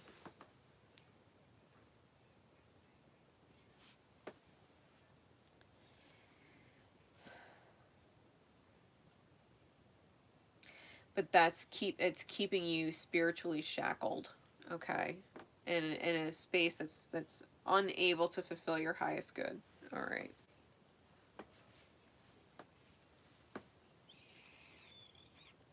Ace of Cups with the Innocence of Wands in reverse. I think you've got all the potential to overflow. I think you want to overflow, but I think your ripple is in reverse. That's the ripple right there.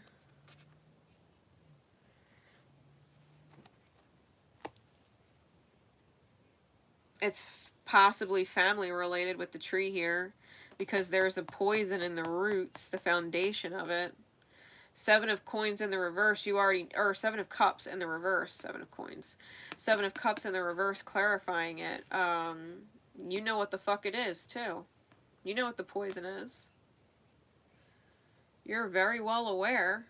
You're very well aware. Like, you are not confused. You are not confused, but you're resisting to transform with a soulmate, and or you have a soulmate who is not capable of transforming in this lifetime. They're not intended to. They're just simply present as challenge for you. Okay? I couldn't help it. I had to get that magician card. I figured it out. We got to bring your magic back, right? We got to bring your magic back. Because there's steps that need to be made with this Heart of Cups. It's a Mother of Cups. Queen of Cups. Cancerian energy on the card. So you could be dealing with a mother. Doesn't necessarily have to be your mother, but someone who is a mother in general. Okay?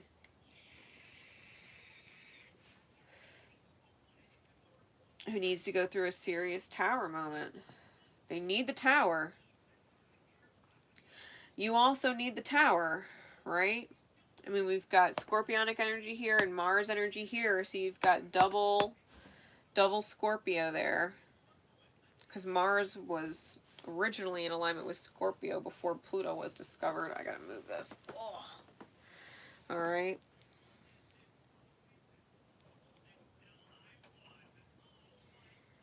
I feel like you're contracted.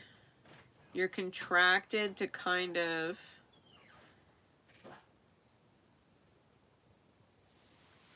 accept being the villain for a moment. Because that's how you're going to be perceived. Okay?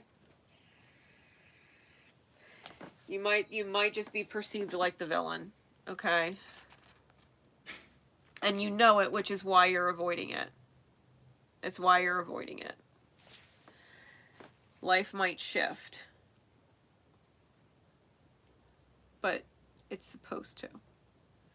Like Aryan energy, you're supposed to be the leader in your life. When the fuck was the leader afraid to lead? How were wars won if the leader was afraid to lead? What leader won? Constantly retreating. Constantly retreating. Nope, I'm not going to fight that battle. Nope, I'm not going to fight that battle. Nope, I'm not going to fight that battle. How many leaders won wars that way? Just constantly not fighting the battle and retreating.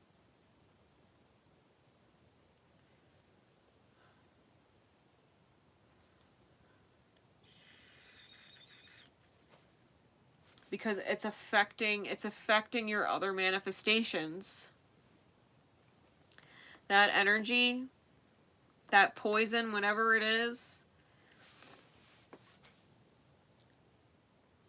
it's keeping other areas of your life from being healthy.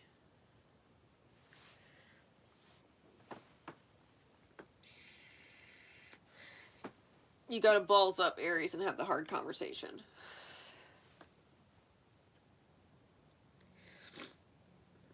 Because you're not confused. You're not seeing it wrong. You're seeing what's toxic very clearly. And you're intimidated. Because it's almost like you think they have more manpower, more gunpower, firepower than you do. They've got more bang. And it's just like, yeah, but don't underestimate strategy, right? Don't underestimate planning your attack, how you're going to attack this issue. It's not attack this person, it's attacking the issue, okay? So don't get it twisted and confused. You're not trying to attack a person, you're trying to attack an issue, and you might want to address it in that regard. Like, listen, I'm not attacking you as a person, but this is an issue. And the issue has to be discussed because it is not acceptable. Like, if you're gonna win the war, you gotta take this battle, and you've got to do it strategic and smart. And you can't be afraid. And you've got to know that whatever you got is what you got, and that is more than enough.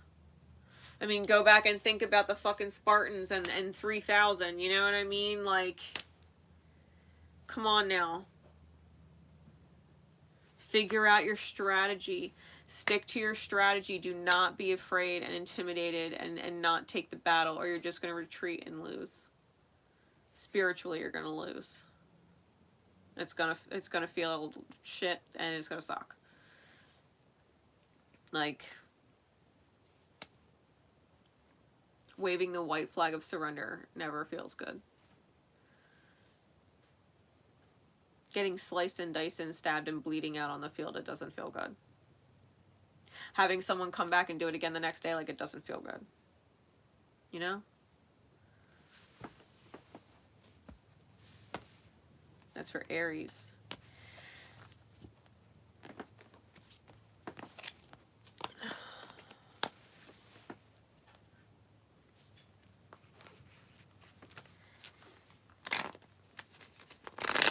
Aries energy. All right. Moving forward to Sag. 110.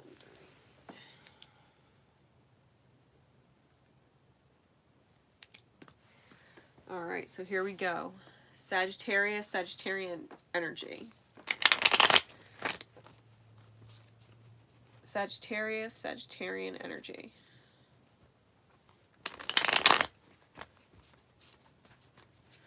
What is going on with Sagittarius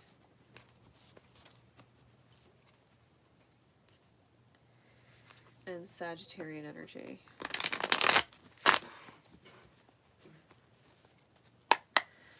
What's going on with Sagittarius? Spirit, please.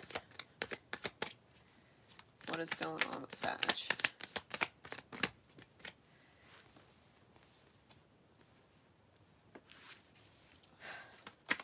What else?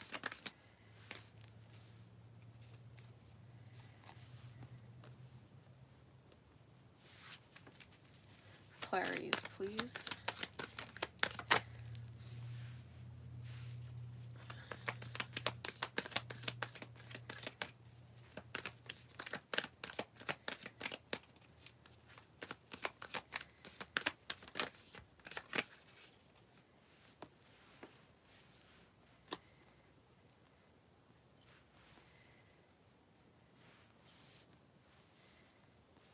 I feel like there's more. What else?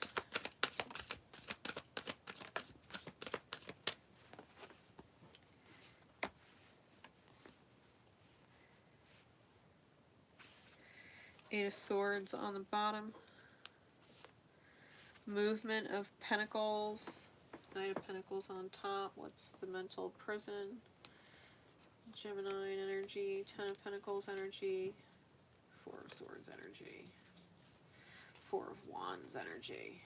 Under that. Jesus. Four in a row. Alright. Alright. So Sag, you feel like things are going slow, okay? You feel the slow with the movement, the Knight of Pentacles. You're definitely not a fan of the step-by-step process, okay? I feel like you want to be that arrow and just fly to hit the bullseye, okay? And yet you're being forced to take steps. And so you're not sure what to do because you're used to flying, okay? You're used to flying. The choice in regards to the Ten of Pentacles, which is the home, I think that there's this break, right? There's this break, this mental reprieve, this chance to mentally rest and regroup while you're processing what is essentially things that hurt you from the past, right? This is like a recap, like a lesson recap in order to create your joy and stability, right? To have that stable reality where you feel like you can save and be successful and move forward, right? Where you can move forward. I think it gives you anxiety the time. I think it gives you anxiety the time. Yeah, it's too slow. You feel like it's too slow. Okay? So listen. Eight of Wands in the reverse. Wheel of Fortune in reverse. Heart or Queen of Pentacles with the Five of Pentacles. Okay. You're not necessarily receiving the divine messages under communications right now. Okay? You might feel as if fortune has turned against you in the moment, especially concerning what you're receiving in the reality as far as things that you once valued that are breaking apart, okay? There's things that you valued that in the reality are falling apart, and so you're not quite understanding why spirit has it happening like that, okay? It was obviously something that you valued. It was something that you wanted to experience and receive. And yet, it's falling away. It's falling away. And spirit may or may not be giving you synchronicities. If spirit is, they're not registering, okay? You might be missing them or failing to look them up, okay? Like, for example, there's a purple gorilla. Goshi is my purple gorilla. He is definitely a gorilla. I know he doesn't look it, but he is. Look up gorilla medicine. You know what I mean? Like, look up the power of gorilla medicine. Remember that purple is a crown chakra energy, okay? Like, consider the different synchronicities that are crossed in your path. Allow yourself to be guided, all right? With the King of Pentacles, the Innocence of Wands, and the Nine of Cups, you don't even realize you're mastering your reality. Your energetic ripple is manifesting a wish fulfillment. It's manifesting a wish fulfillment. You're leaving behind this broken queen energy, this broken Heart of Pentacles, devaluing of what you're meant to receive. Like, whatever reality is falling away is because you're meant to receive better. And you know that. You know that. You know that. It's moving slowly. But your energy, the Innocence of Wands being in the center of the reading, this is the ripple. That's your soul ripple. That's your Phoenix Rising energy, right? The Page of Wands is Phoenix Rising energy. This is you coming back stronger than you were before. This is you manifesting your wish. This card also reminds me of Goddess Hecate. Goddess of goddesses, goddess of the night and the moon, goddess of the crossroads. Okay? I feel like you've taken a path, so the old path is legit falling behind because you've chosen a new one. You've chosen to receive a wish. Okay? The Movement of Wands in the reverse with the Seven of Swords in the reverse and the Ace of Pentacles. You may have done something super impulsive, but it was not robbing you. It was returning to you what was taken, spiritually speaking, right? With all these wands, you reclaimed a soul piece, whether you realized it or not. You called a piece of your soul back.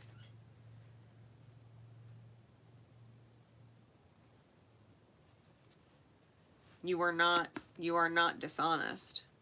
Seven of Swords in the reverse.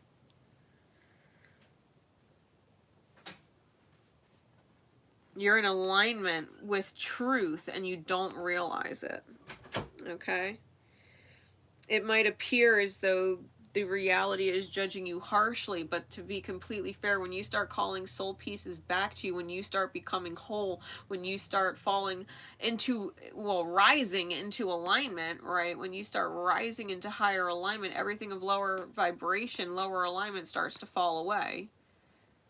It is a reality loss. It does appear crazy, but that's because you fucking called your soul piece back and upgraded. You're getting a new beginning. Ace of Pentacles, Sag.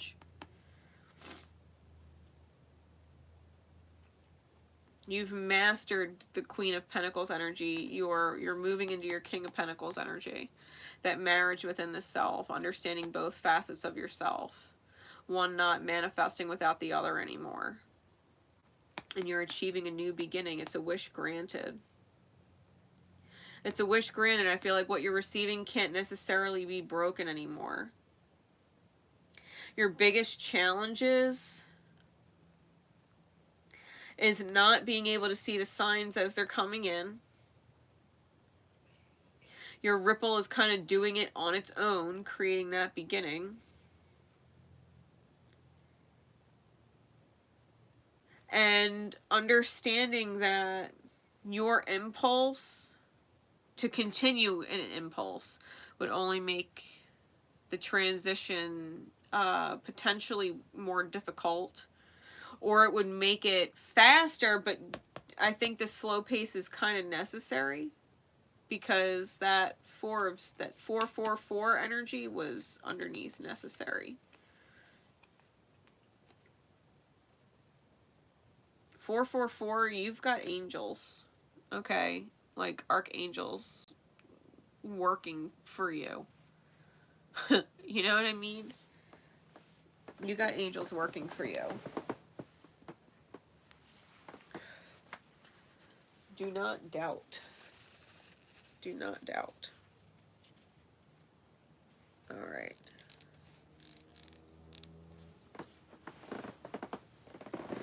Like, stop having anxiety for nothing. In the divine mirror of things, you're getting what is essentially the highest manifestation.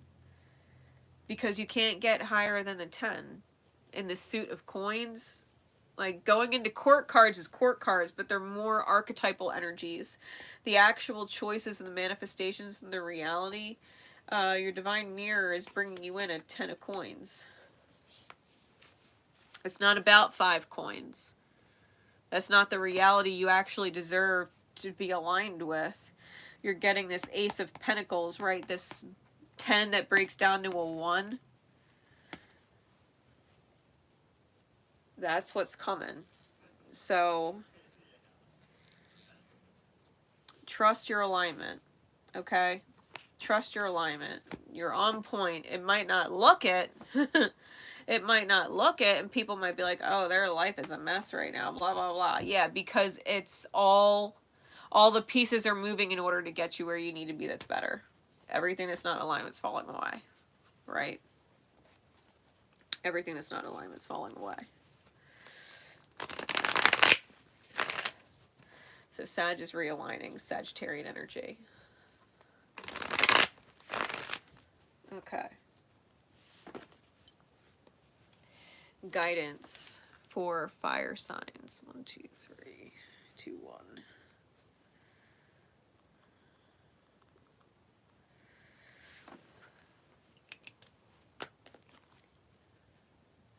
All right. What is the guidance, please? Spirit for fire signs. Aries, Leo, Sag. What is the best guidance in their highest good of all for our fire signs? Those who are predominantly fire in their energy, right? Their birth chart is predominantly fire. What card above all others guidance for our fire signs? What do you feel? Yeah. What do you feel? It's not about apples and oranges. It's not about comparing apples and oranges. Like, it's divine choice. It's not mundane. Who said you have to choose apple or orange? It has to be this or that. And if you're not this, then you're that. And if you're not that, then you're this. Like, no.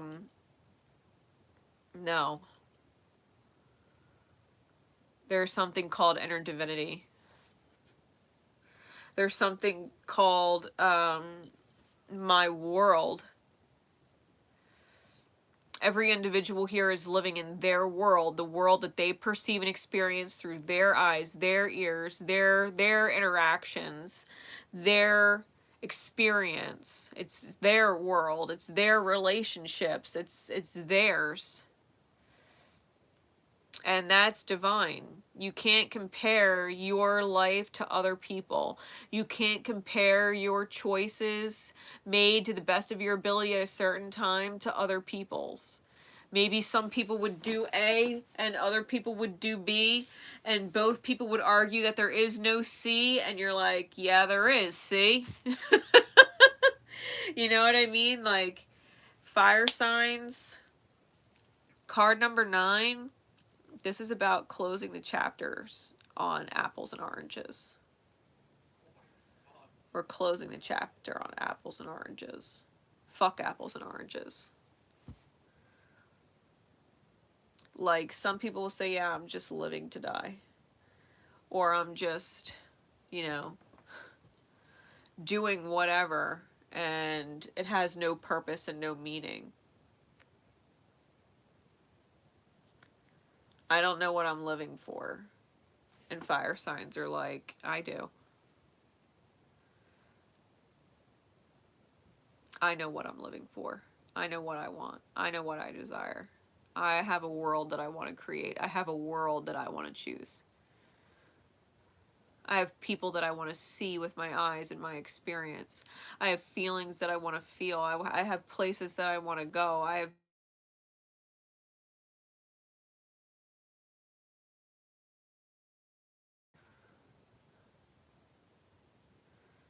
have a world I want to create.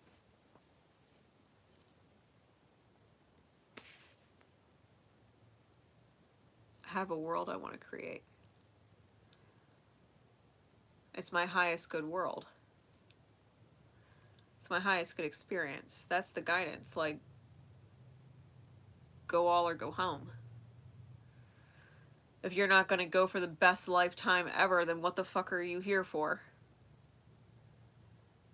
What the fuck are you here for? If you're not going to go for your best fucking life ever, if you're not going to create the best fucking experience, what the fuck are you here for if not for that? If you're not here to live your best fucking life, why are you here? If you're not here for the greatest love story ever told, why the fuck are you here? If you're not here for the greatest adventure ever, like, why the fuck are you here?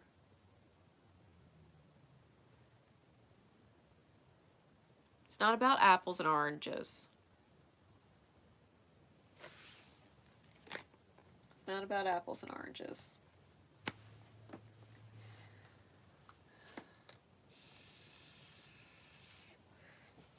All right, getting into air signs, starting with Libra. 120, 14.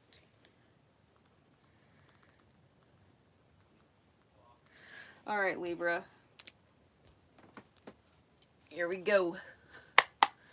What is going on, Spirit, please, with Libra and Libran energies, right? The houses in which Libra rules for you. What is going on with Libra and Libran energies?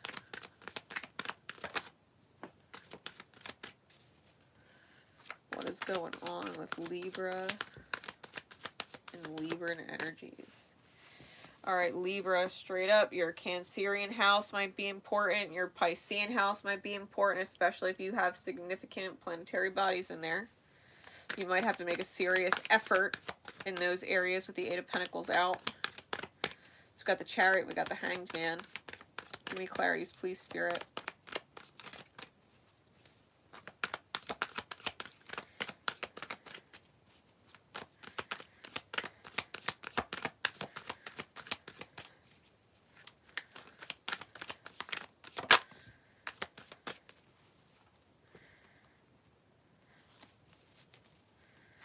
What else?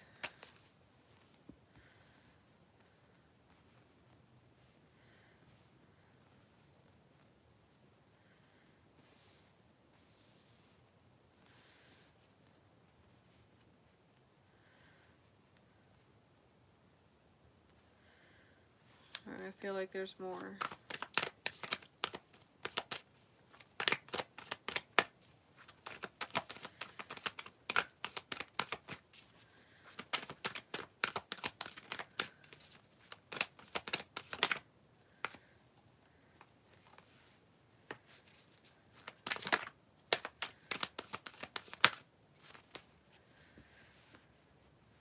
Alright.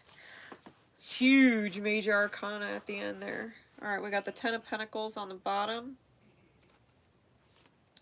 with the Death card on top. Scorpionic energy is important for you. Scorpionic energy is important for you, wherever Scorpio is and whatever's in there. Okay, you might want to go and watch Scorpio's reading.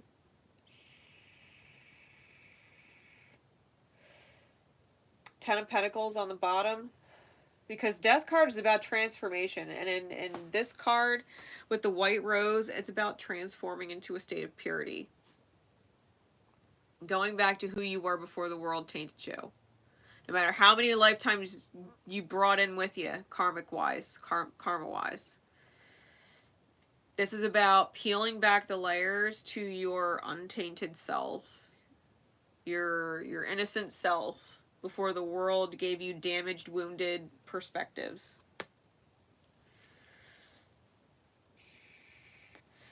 Underlying issue, Ten of Pentacles. You might need to purchase a home, or look into getting a home to be inspired, because maybe your family isn't everything you want it to be, and you've got a 99% is not 100. 99% is not 100, Libra. If you're not going to go 100% for yourself, if you're not going to go for 100% for your family tree, the people that are important to you to make it strong, you're going to sabotage yourself. You're going to sabotage yourself. Soulmates, like, you're a black swan. You're a black swan. You've got a creator sees an opportunity. Otherwise, you're going to end up in this broken home scenario and dealing with your Lilith energy, feeling unfulfilled. Like, you got to listen to spirit here and live your highest commitment in this life and change fate. Like, time's ticking. The Naked Heart, this is the first time it's shown up all fucking day. This is a 99% is not 100 card. You cannot take a single percent of wounding with you. We're talking purity of soul here. If you weren't wounded, what would you do? If you weren't afraid, what would you do? If you didn't doubt yourself, what would you do? If you weren't afraid of people leaving you, what would you do? If you weren't afraid of being alone, what would you do? If you weren't embarrassed, what would you do? If you weren't filled with pride and righteousness, what would you do? If you weren't judging yourself or afraid of other people judging you, what would you do? If you weren't angry and you let the anger go, what would you do? If you weren't filled with regret for the choices that you've made that you could have made better, what would you do? If you took all that shadow away, if you stopped lying to yourself, if you took back all the lies you've told, what would you do? What would you do to transform, to create your highest good reality?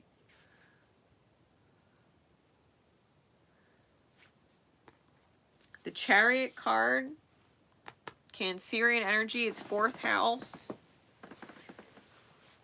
You've got to be able to see things from a different perspective. And this is a soul perspective, okay? I'm doing good. How are you? This is shifting to a soul perspective.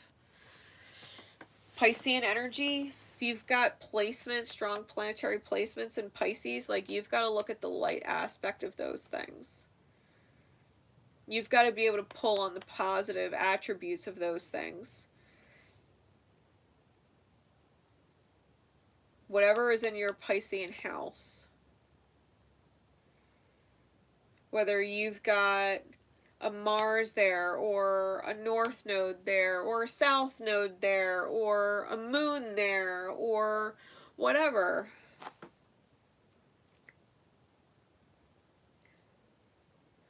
Maybe you've got Jupiter there. Maybe you've got Saturn there. Maybe you've got Chiron in there. Who knows what you got in there? Like, you've got to figure out the light of whatever you got going on and make a serious effort. This is 4th house, 12th house stuff. Possibly dealing with partnerships, because Cancer rules the 4th house, but this is the 7th card. Pisces is definitely 12 and 12. It's 12th house. You might want to watch your 12th house. Zodiac sign. Because a serious effort needs to be made, like busy beaver shit. Okay? Queen of Wands with the King of Pentacles, 2 of Wands, 5 of Wands, for a total of 7 Wands. You got to fight for your vision. You can't be internally conflicted about it. You've got to let the desire in your heart marry your will to create it. You've got to let the desire in your heart marry your will to create it, to make it happen. You can't deny the desire in your heart and not let it manifest. This is a major cycle that can close, a very sweet cycle, to where your tree gets a restart. It gets a rebirth. This is like all of the energy coming out of winter. Like you might have been in a spiritual winter. And the healing has to take place. The healing is where you're conflicted about making the effort. The Earth Mother, the Empress energy, all of the energy that builds up during the winter, like that's coming up from behind with what you're potentially able to create, should you see things from a different perspective and get yourself out of the winter. Like, you've got to believe in the great birthing energy of what's below the surface reality, right, that you're facing. The surface reality looks like winter. You've got to believe in your ability to shine your sun into the spring, to warm up your world, your universe, right? The World card is the universe card.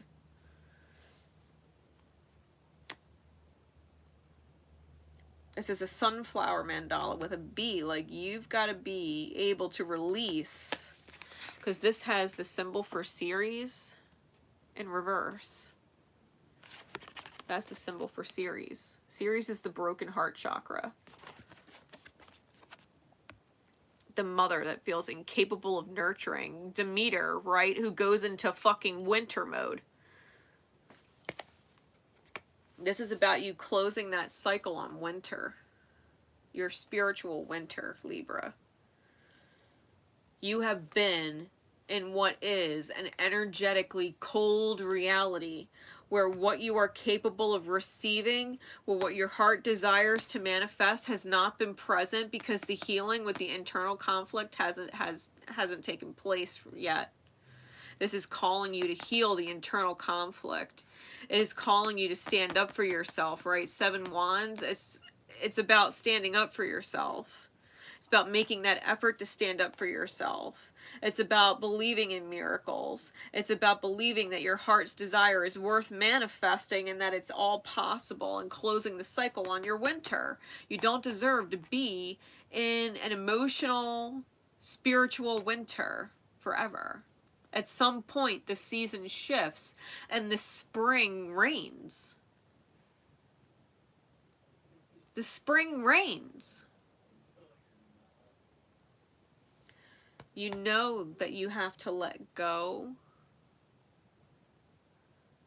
of your death because it does feel like death while living. There's no actual life. There's no life force energy that gets you up every day and looking forward to opening your eyes because the reality in front of you is fucking awesome. Who wants to wake up to drudgery and it's another fucking day? Another day of winter. Another day of cold. When what you really want is life. To feel the power of life.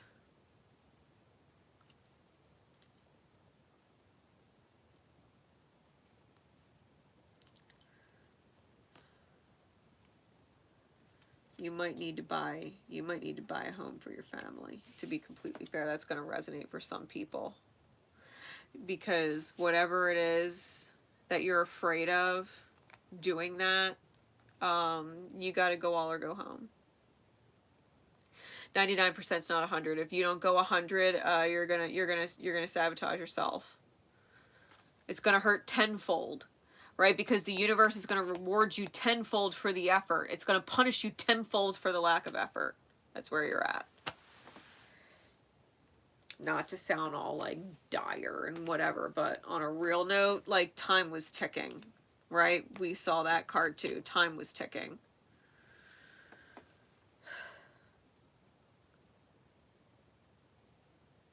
This is where you, Libra, bring balance into your reality. You create it. Other people don't create it for you. You're a cardinal sign. That's a leadership role. You create the balance in your life.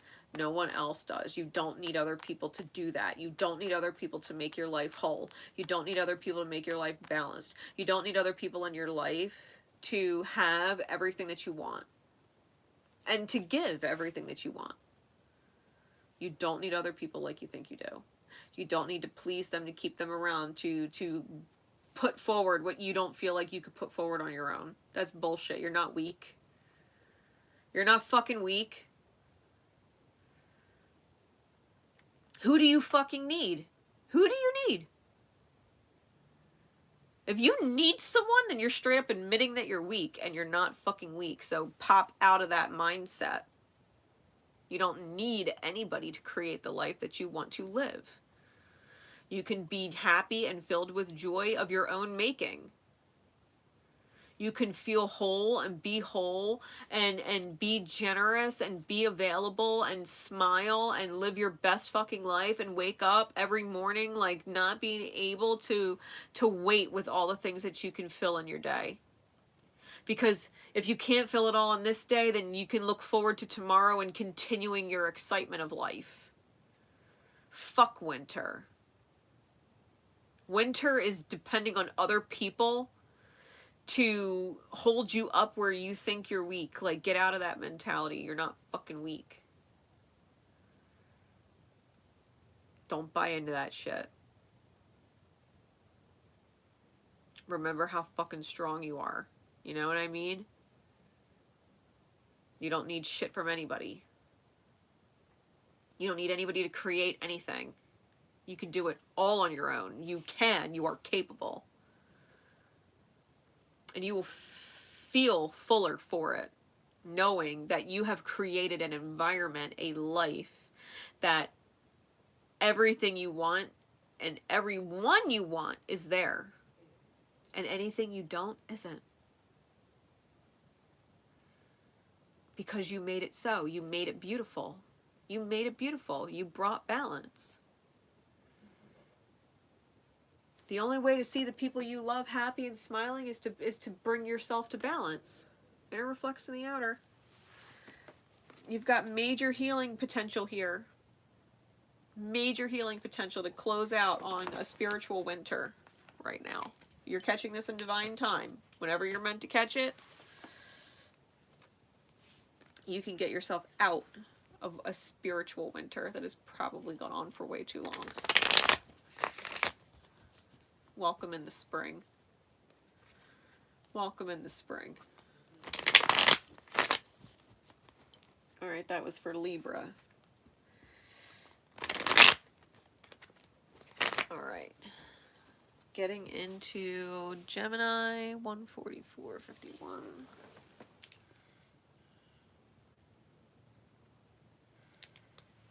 Alright, Gem.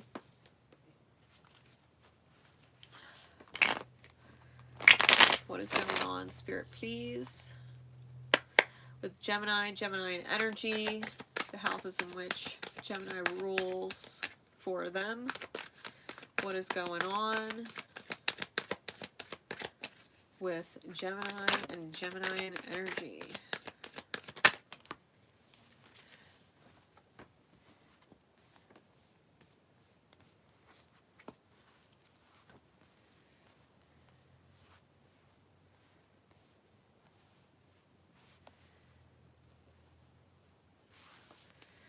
Clarities, please.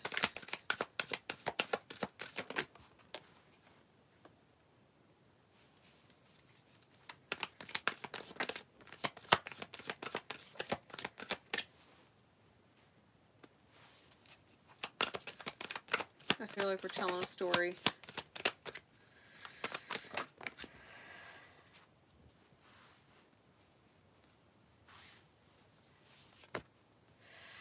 All right. Heart, Mother of Cups, Queen of Cups on bottom, Ten of Swords on top. All right, Gem. So, you may be very consciously aware with the Ten of Swords on top that you've betrayed yourself. Okay? You betrayed yourself. Especially if you are dead set on believing other people betrayed you. Okay? If you are pointing the finger and blaming that other people betrayed you, chances are you sabotage yourself. Okay? They betrayed me. They this. They that. They left me like this. They hurt me like that. They. Nah. Okay. You betrayed yourself. You didn't realize it. That's okay. But you need to accept that you betrayed yourself. Okay? Heart of Cups on the bottom with the Tower. Knight of Wands, Nine of Swords. Seven of Swords. Your anxiety might have got the best of you. You started lying to yourself about a new beginning that would have been extremely stable. Spirit was talking to you and you were getting signs and synchronicities, and yet you list the devil was there. The devil was there. The devil was fucking there, and you had to go all 100, and your heart went cold with childhood wounds. Ugh. Okay. Which is why you're feeling the betrayal. Okay. When the reality, you had someone very nurturing in your life, someone who overflows and pours. Okay, the Queen of Cups is someone who overflows and pours. Their heart loves to give. Okay, they love to give. They nurture. That's what they do. And you had a huge Tower moment. You had a huge Tower moment. Venus energy in reverse. Your heart was not open. Your heart was not open. Okay? We got the symbol for Venus in the reverse. This is typically Mars's card. So you might have, you might want to watch your Mars placement. But your Venus energy was in reverse. Wherever your Venus is. Wherever your Venus placement is. It was in reverse. You were in the shadow in regards to love there. Okay?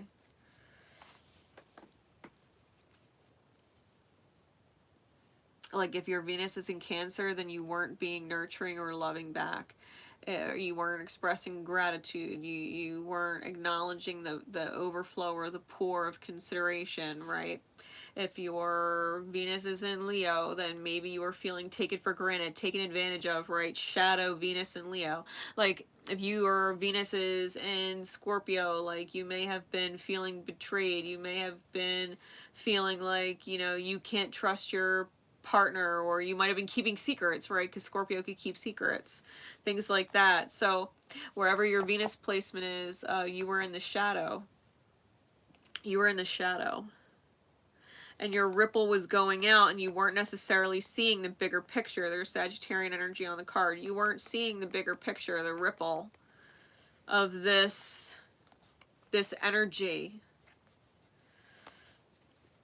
And if you have extreme anxiety, like you were lying to yourself, like your demons might have got the best of you, like 16 swords, like that's some Tower moment swords. 16.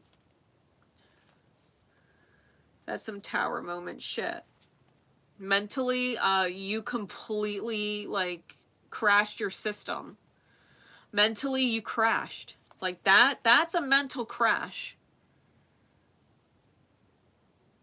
Like you were infected with a shadowy virus and crashed your ability to logically reason, compute, and see the reality for what was going on. You weren't seeing the reality for what it was, whatever this was. You had a brand new beginning, a solid foundation that would have created a whole lot of joy, and you were getting the spiritual nudges for it. You were getting all of that positive energy in your soul. While your mind was crashing, right? You were getting all of this positive energy in your soul. Your heart knew, your soul knew, like in the reality of things. You knew it was a beautiful beginning. You knew it was beautifully stable. And your demons in there were like, I don't know, and that 99% is not 100. Fucking, that's the crash. That's feeling the bitterness of the cold. And it has to do with childhood wounds that weren't healed. That's the virus. It's the childhood wounds that weren't healed. Okay, you betrayed yourself. You betrayed yourself, okay?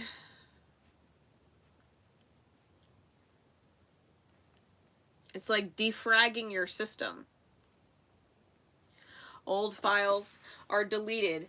They leave spaces. You have to compress things, you know what I mean? Anything that is no longer opening the way it's supposed to because you've had updates, like you just get rid of it. You don't leave it hanging around in there just taking up RAM. Like you don't do it.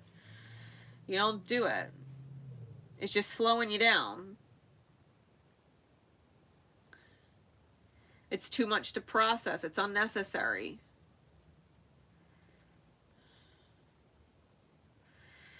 So we got the Innocence of Swords with the Temperance card, again, Sagittarian energy. So Sagittarian energy might be important. You might be dealing with a Sag, or it might be significant in your chart, if not both.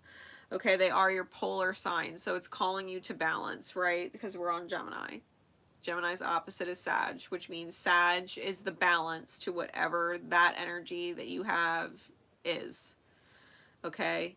Your Gemini Sun, Gemini Rising, Gemini Moon, if you're watching another Gemini placement, you know, in divine time, Sagittarius is your balance. Literally. Okay? Literally. They're your balance. You might have something to say to a Sag. You might have something to say to bring balance or justice to whatever betrayal took place. You might have something to say. You might be spying. Innocence of Swords could be spying. You could be spying on someone who is in alignment, right? Who's in balance, Sag, or otherwise. You could be spying on someone who's in alignment. And you're feeling the soul burden. You're feeling the lack of your own healing with the star in the reverse. You're witnessing the alignment of someone else. and feeling the burdens that you're carrying with all this extra shit. This wounding is just extra shit you're carrying. All these crosses of other people that you're bearing.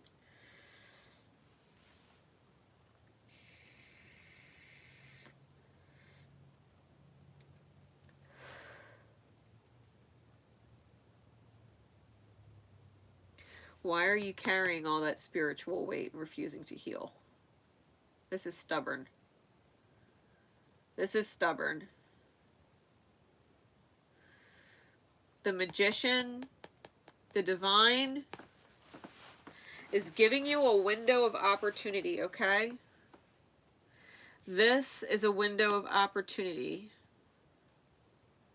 And I'm hearing resurrecting something from what is essentially the dead. I'm just being really drawn to the bones.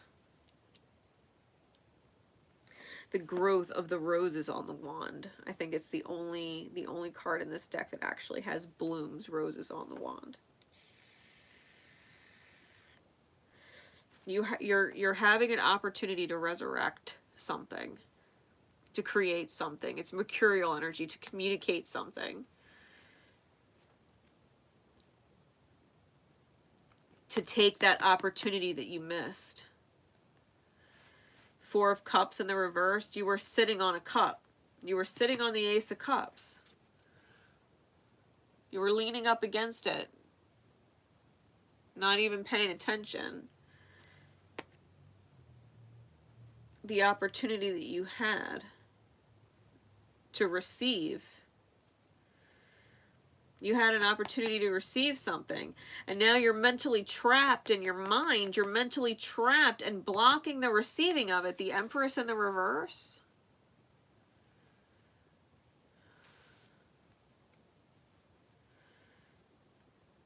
This is the ultimate receiving. Why are you denying your ultimate receiving? Your ability to receive. Why? Why are you shutting out your ability to receive? You're shutting out your healing. Universe is offering you that cup. Like, hey, don't miss it. Hey, don't miss it. Like, you have another shot here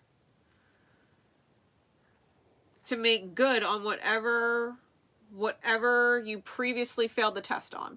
Okay, this is a previous life test. You botched it. It's okay. You're getting a retake, right? Universe, the teacher, is giving you a redo.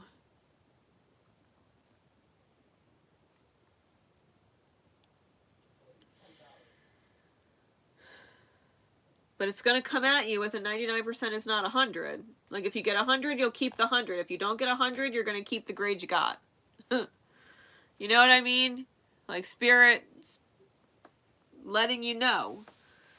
Yeah, you get a redo, but the only way you're going to keep the better grade is if it's 100. You only get to keep the better grade if it's 100. This is the lesson. And you're either going to learn it at 100 or you're not going to pass. Like, 100 is the only passing grade. You're talking spirit, right? The universe, like 100 is the only passing grade. 99%'s not 100. You can't be trapped in your head about what you deserve to receive.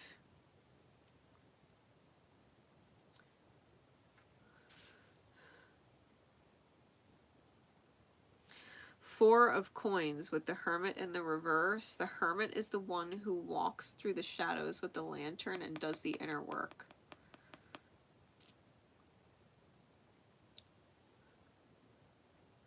I think you might be hoarding wounds. Okay? I think you might be hoarding your wounds.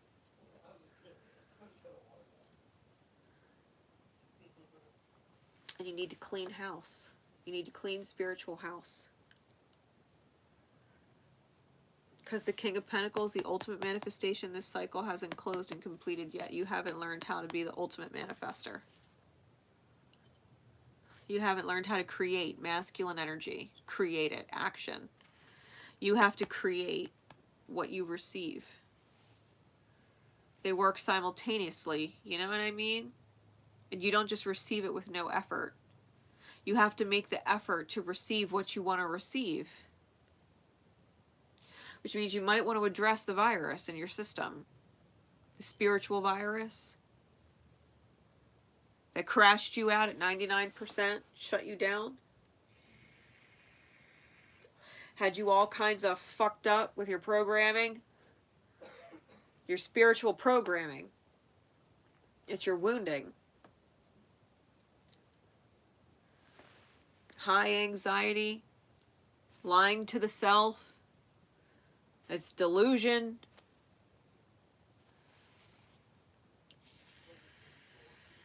Robbing yourself. Robbing yourself of your ultimate creation. This is what is being addressed, Gemini.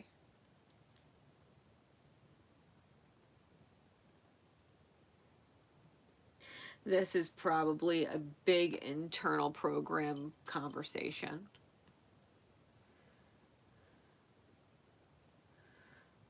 Like, you could have everything going right for you in your life and be wondering in your head if you're going to ruin it.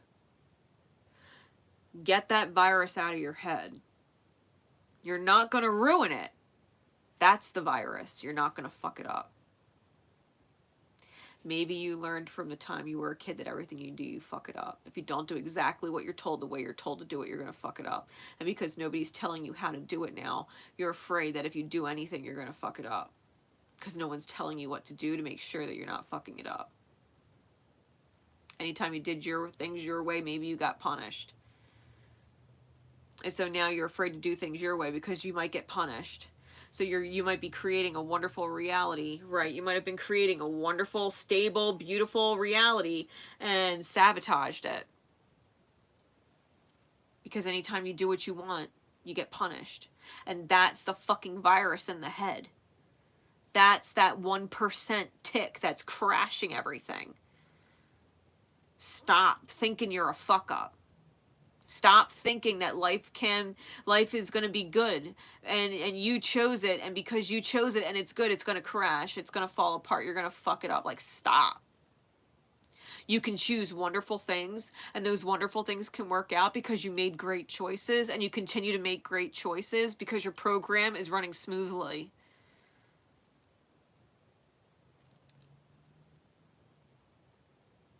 Your program's running smoothly. Start having that inner conversation with yourself. You're not fucked up. You are not in dis-ease with spirit. Your spirit. Okay? Because you're going to end up in a repeat cycle of crashing. Like, it'll only be a matter of time before you crash again. Like, Spirit's giving you a redo to have a beautiful life filled with stability and joy. A solid foundation.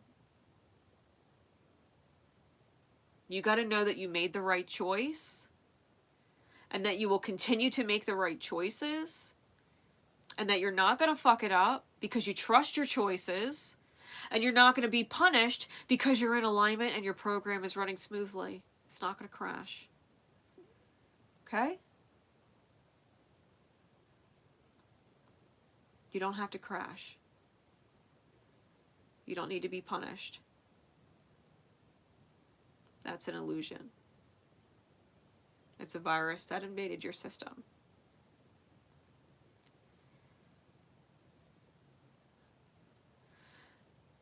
That's Gemini. All right? That's Gemini. You're not a fuck up. You're not being punished. So whatever happened in your reality that triggered that, whether it was on a small scale or a huge scale, like you didn't lose whatever you lost because you were being punished. You lost what you lost because something was crashing in your system around beliefs that you get punished when you're in beautiful energetic places, when you're making all the right decisions. Something crashes and then everything falls apart because you go into high anxiety and start lying to yourself. Like, that's what needed to be addressed. That's what you needed to see, so that you could be like, okay, I got to remove that virus so that my program can run smooth. That's all that was. That's all that was. So go reboot. Go reboot. Remove that virus and go reboot. And check out how your system runs. Go from there. Go from there. Let your new, fresh, smooth running program start making beautiful choices that run smooth. Okay? Because you trust your choices. And you're not going to be punished for making good choices. Okay? That was Gemini. So Aquarius. Here we go. Where's that? 16454. All right, Aqua. Here we go. Aquarius and Aquarian energy. Whatever house Aquarius rules in their chart, what is going on? What is going on with Aquarius and Aquarian energy?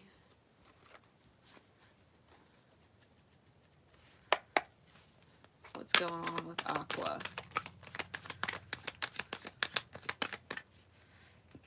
What is going on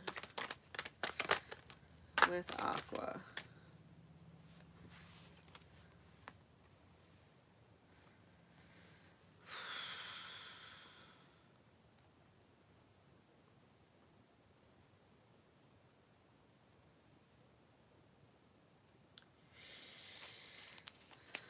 Clarities, please.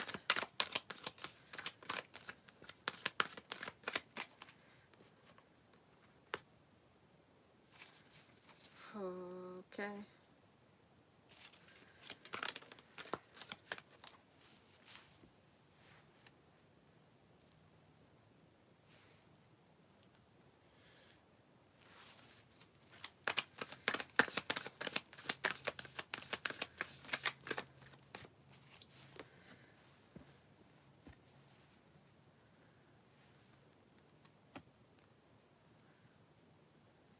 Okay. Two of Wands on the bottom. Chariot on top. Alright, Aqua. You may need to, one, move. You might know you need to move. Or you've been praying for a fucking miracle. Okay? With the Chariot on top. Focus is on whatever house Cancer rules for you. Okay? Might be dealing with your moon sign as well. So I would also watch your moon sign. Might be particularly important for you right now if you're an Aqua moon and that's why you're watching it. Okay?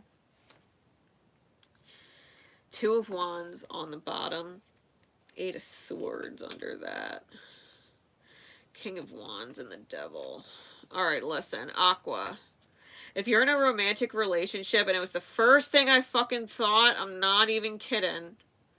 First thing I fucking thought when I saw these cards, if you're in a romantic relationship and you think or believe and or sense there is a third party person, that your partner and whoever you're with is seeing someone else, please know that I got that ping immediately. That's only if you're in a romantic involvement with someone and you also intuitively pick up on that already. Okay, if you never in a million years thought your partner was cheating, then please don't take that piece of the reading home with you like, oh my god, my partner's cheating on me and I never fucking realized it, blah, blah, blah. Like, please don't. If you have a feeling, an intuitive sensing that your person, because you're romantically involved, is seeing someone else, please know I got that divine confirmation for you, okay?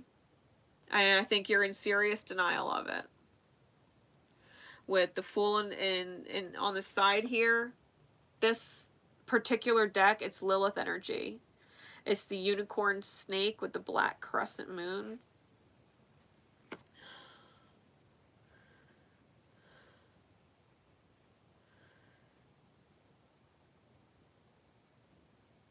You may be interested in someone else and hesitant on taking a leap of faith.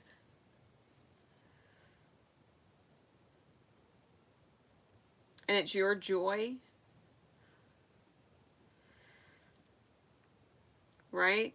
If whether your person is in a third party situation and you need to move and go, because you've been praying for a miracle, that life gets better. You need to go for that to happen.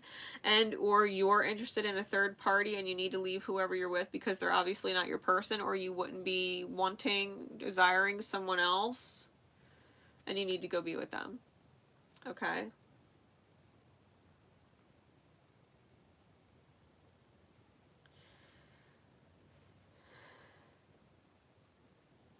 Outside of that energy, because I feel like that's going to be specific for some people who catch this, right, whenever they're meant to catch this in divine time.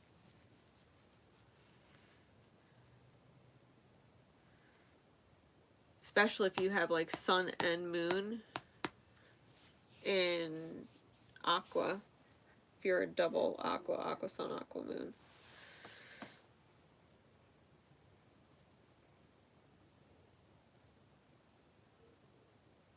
Like, you need to be able to heal.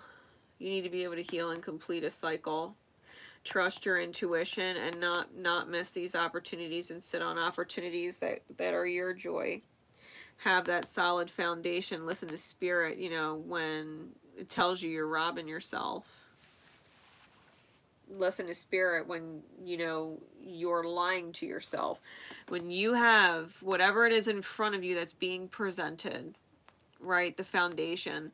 If you know the foundation's rocky, don't lie to yourself and tell yourself it's stable when you have a feeling, an intuitive nudge that it's not. Like, stop saying everything is fine, everything will be perfect, everything will work itself out, everything will blah blah blah blah blah. When you know dang right well you are lying to yourself. Okay?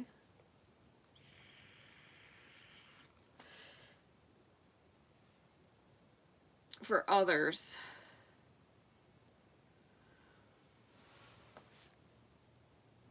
if you are single, unattached, kind of sorta just dating around, like nothing committed, right? Nothing committed to where like cheating and infidelity is actually a fucking problem. Okay? I think for you, I think you have an opportunity of joy in front of you. And the dolphins, it's like a with all the different flowers on their heads, like the different flower crowns, it's almost like a sisterhood vibe. And you might not be used to that, having a sisterhood, like a stable, solid sisterhood. Hell, this could go for people who are in committed relationships that should fucking be single, right? Getting out of their third party situation bullshit. But there's like a joy in sisterhood that you might not be familiar with. You might have sabotaged sisterhoods multiple times if they did pop up in your life, or you had like a group of friends that were females. You might have always felt a little out of place and either sabotaged your relationships with the group, or, you know, ended up finding yourself outcasted or singled out and separate, or abandoning it altogether for other bullshit, whatever the reasons were at the time. But I think you'll find a lot of joy in pure sisterhood. And even if you're a masculine, this is a sisterhood is a gathering of like feeling energies, right? So people who share the same kind of heart space as you. They care about the same things. They consider the same things. They feel good doing similar things. You share common interests, right? It's a sharing of heart spaces that are all in sync and alignment. Okay. With the Sun card clarified by the universe, which is the World card. And we have the black sun and a black sunflower with the bee.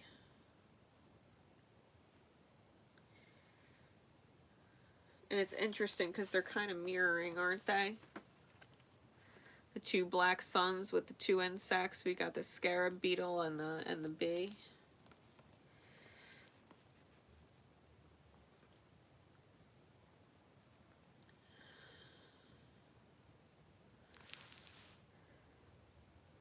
I feel like your soul is old, Aqua. And you need to close the chapter on detaching from your soul in service of others' souls, because their souls are their responsibility. I think you've been detached from your own soul work for a while.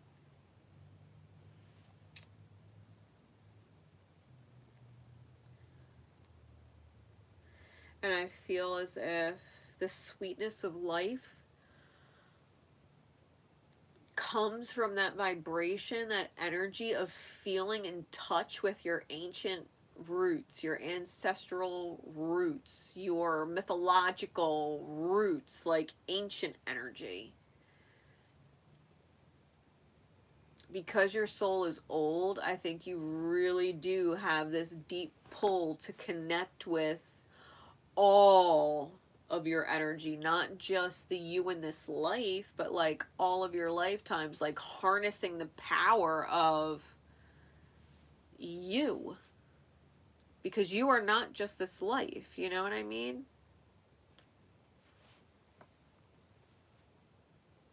High Priestess, clarified by the Four of Cups.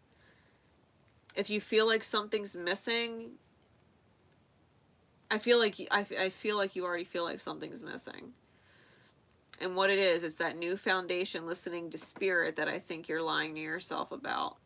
I think that you should absolutely be involved in what is essentially a quote-unquote sisterhood. Okay? That you don't have to feel like the odd man out, but an intrinsic and valuable part of it, because you bring something to the sisterhood that the other quote-unquote sisters don't bring. You have a uniqueness about your soul that is special to you that no one else has. That's why you're like an ingredient in the group. It's like, what would the Spice Girls be if Sporty Spice wasn't there? Or Posh Spice wasn't there? Or Ginger Spice wasn't there? Like, you took Ginger Spice away, and it was like, well, what the fuck was the sisterhood without Ginger Spice? It didn't last very long. Ginger was important. You know what I mean? Like, they're important. Each piece of the sisterhood is important. They're all very different, but all very necessary. And the beautiful thing about a sisterhood is everybody understands everybody's unique role, everybody's unique character, everybody's unique essence, and they value them all together because they're different and unique, and it makes the sisterhood whole. It wouldn't be whole without it. It wouldn't be whole without it. Like, you fucking try making taco seasoning without chili powder or paprika. You will not have taco seasoning. You know what I mean? Like, you can't miss an ingredient. Like, you've got to start looking at yourself as an integral ingredient. Stop being so detached from your specific authentic flavor and what it does when you mix it with other authentic flavors. It makes something fucking banging. You know what I mean? Like, that's fucking banging energy. It's fucking necessary.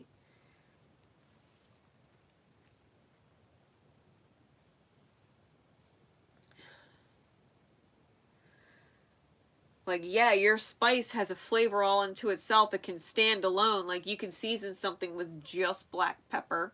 You can season something with just garlic. Like, yeah, the flavor is beautiful enough to stand on its own, but what if you combine that shit with other flavors? You know what I mean? Like, yeah, you could stand alone, but you don't have to.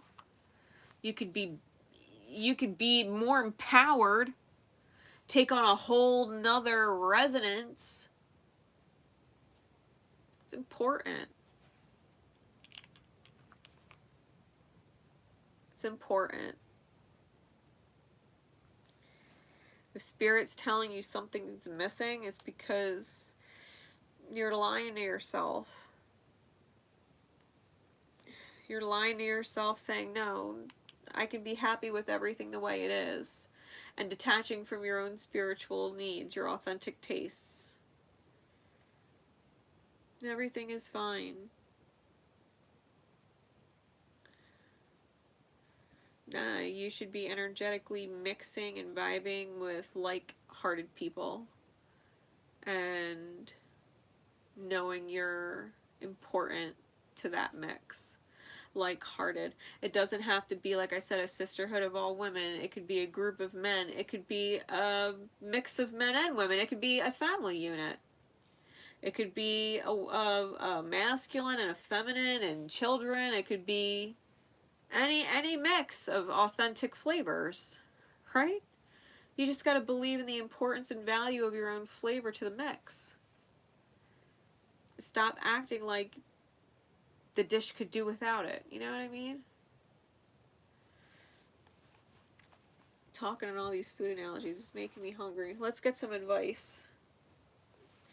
Let's get some advice for our air signs. Because that was Aqua. Alright, let's get some advice. 180.50.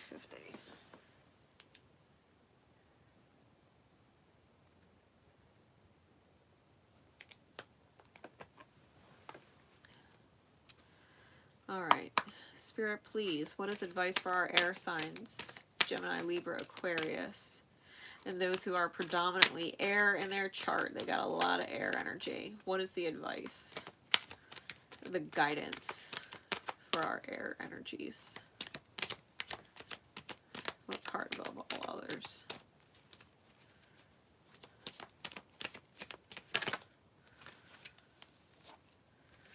Yeah, in the world, not of the world. In the world, not of the world. You are in a physical world, but you are not of this world. You are a soul. You are an energetic force. You are bigger than your body. You are bigger than the earth. You are bigger than the solar system we're fucking floating in. You're bigger. You are in this world, card number 34, but you are not of this world. 3 is the number of ascension. It is a number of creation. 4 is a number of stability. It is an angelic vibration, an archetypal angelic vibration. The 3 and the 4 result to a 7, which is divine intervention, divine miracle, blessings.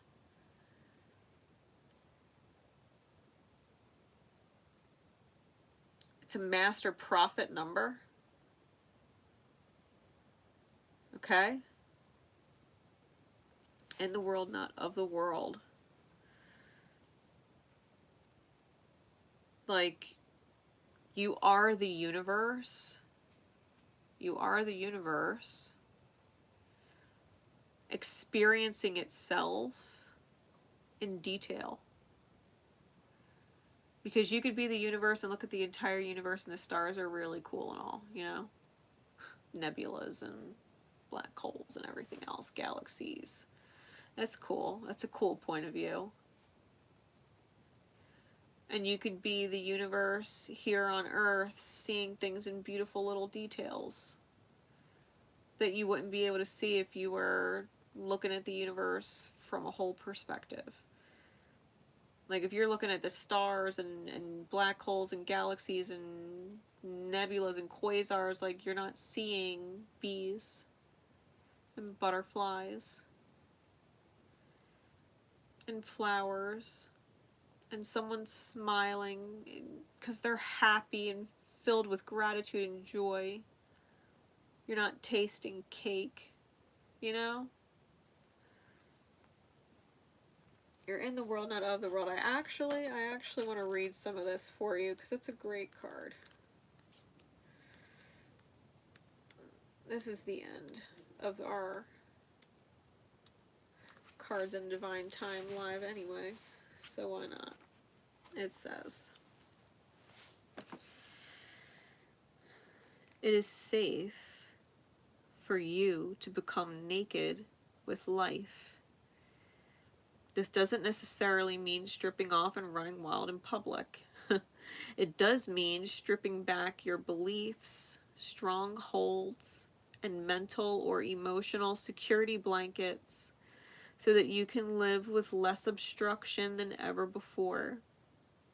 Imagine the conditioning that has kept life away from you, just kept it dropping out of your hands like keys, coins, clocks. Conditioned beliefs about money, time, security, having, locking away, holding and controlling can be surrendered and allowed to fall away. What would it feel like? What would it be like to feel as though you were on vacation every day? Perhaps there would be a softening in your way with life, an implicit trust in its flow, and a faith in the ability of time to bend and stretch as needed so that all may be accomplished. It is at an advanced stage of our spiritual relationship with life that we are able to feel held within it sufficiently enough to surrender our defenses layer by layer and to nakedly accept what is.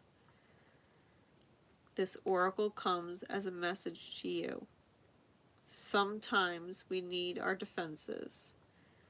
At other times, it is clear we are outgrowing them. There is something that you have outgrown. It has to do with your ideas about productivity, time, control, and or money. It has to do with abundance, trust, and living with the fundamental belief that everything is going to turn out okay. You are ready to be much more vulnerable and exposed in life. You don't have to hide behind being organized, perfect, in control, or financially secure and stable. Nor do you need any other quote-unquote acceptable social face. It is time for you to loosen the strings of your own controlling nature. They are too tight and too restrictive for you anyway. You were born to live in a much freer way. When you live as you innately are, rather than how you have been conditioned to be, you will experience greater joy, freedom, and support. So, you are being guided to trust. You understand and know that this is all freeing you. And after letting go, there comes a temporary emptiness that provides a greater space for fulfillment to come forth. Feel freed. Feel freed. Free yourself. Free yourself. Stop feeling so trapped. Trapped in your mind, trapped in your reality, whatever you feel stuck in, like this is what you chose. This is what you chose. Well, you can choose whatever the fuck you want. That's the beauty of free will. You can change your mind. You can choose something different. You could change your mind again. Like, have fun. Have fun. Stop feeling like you made a choice to lay in a bed and now you're stuck laying in the bed you made. Don't turn it into a grave if you don't want it to be. Damn. You know? Free will. 100%. Choose what's in your highest good. All right? And that wraps it up, everybody. I hope that all of these messages reaching you in divine time serve you well. And I will see you next time. Be blessed always. Take care.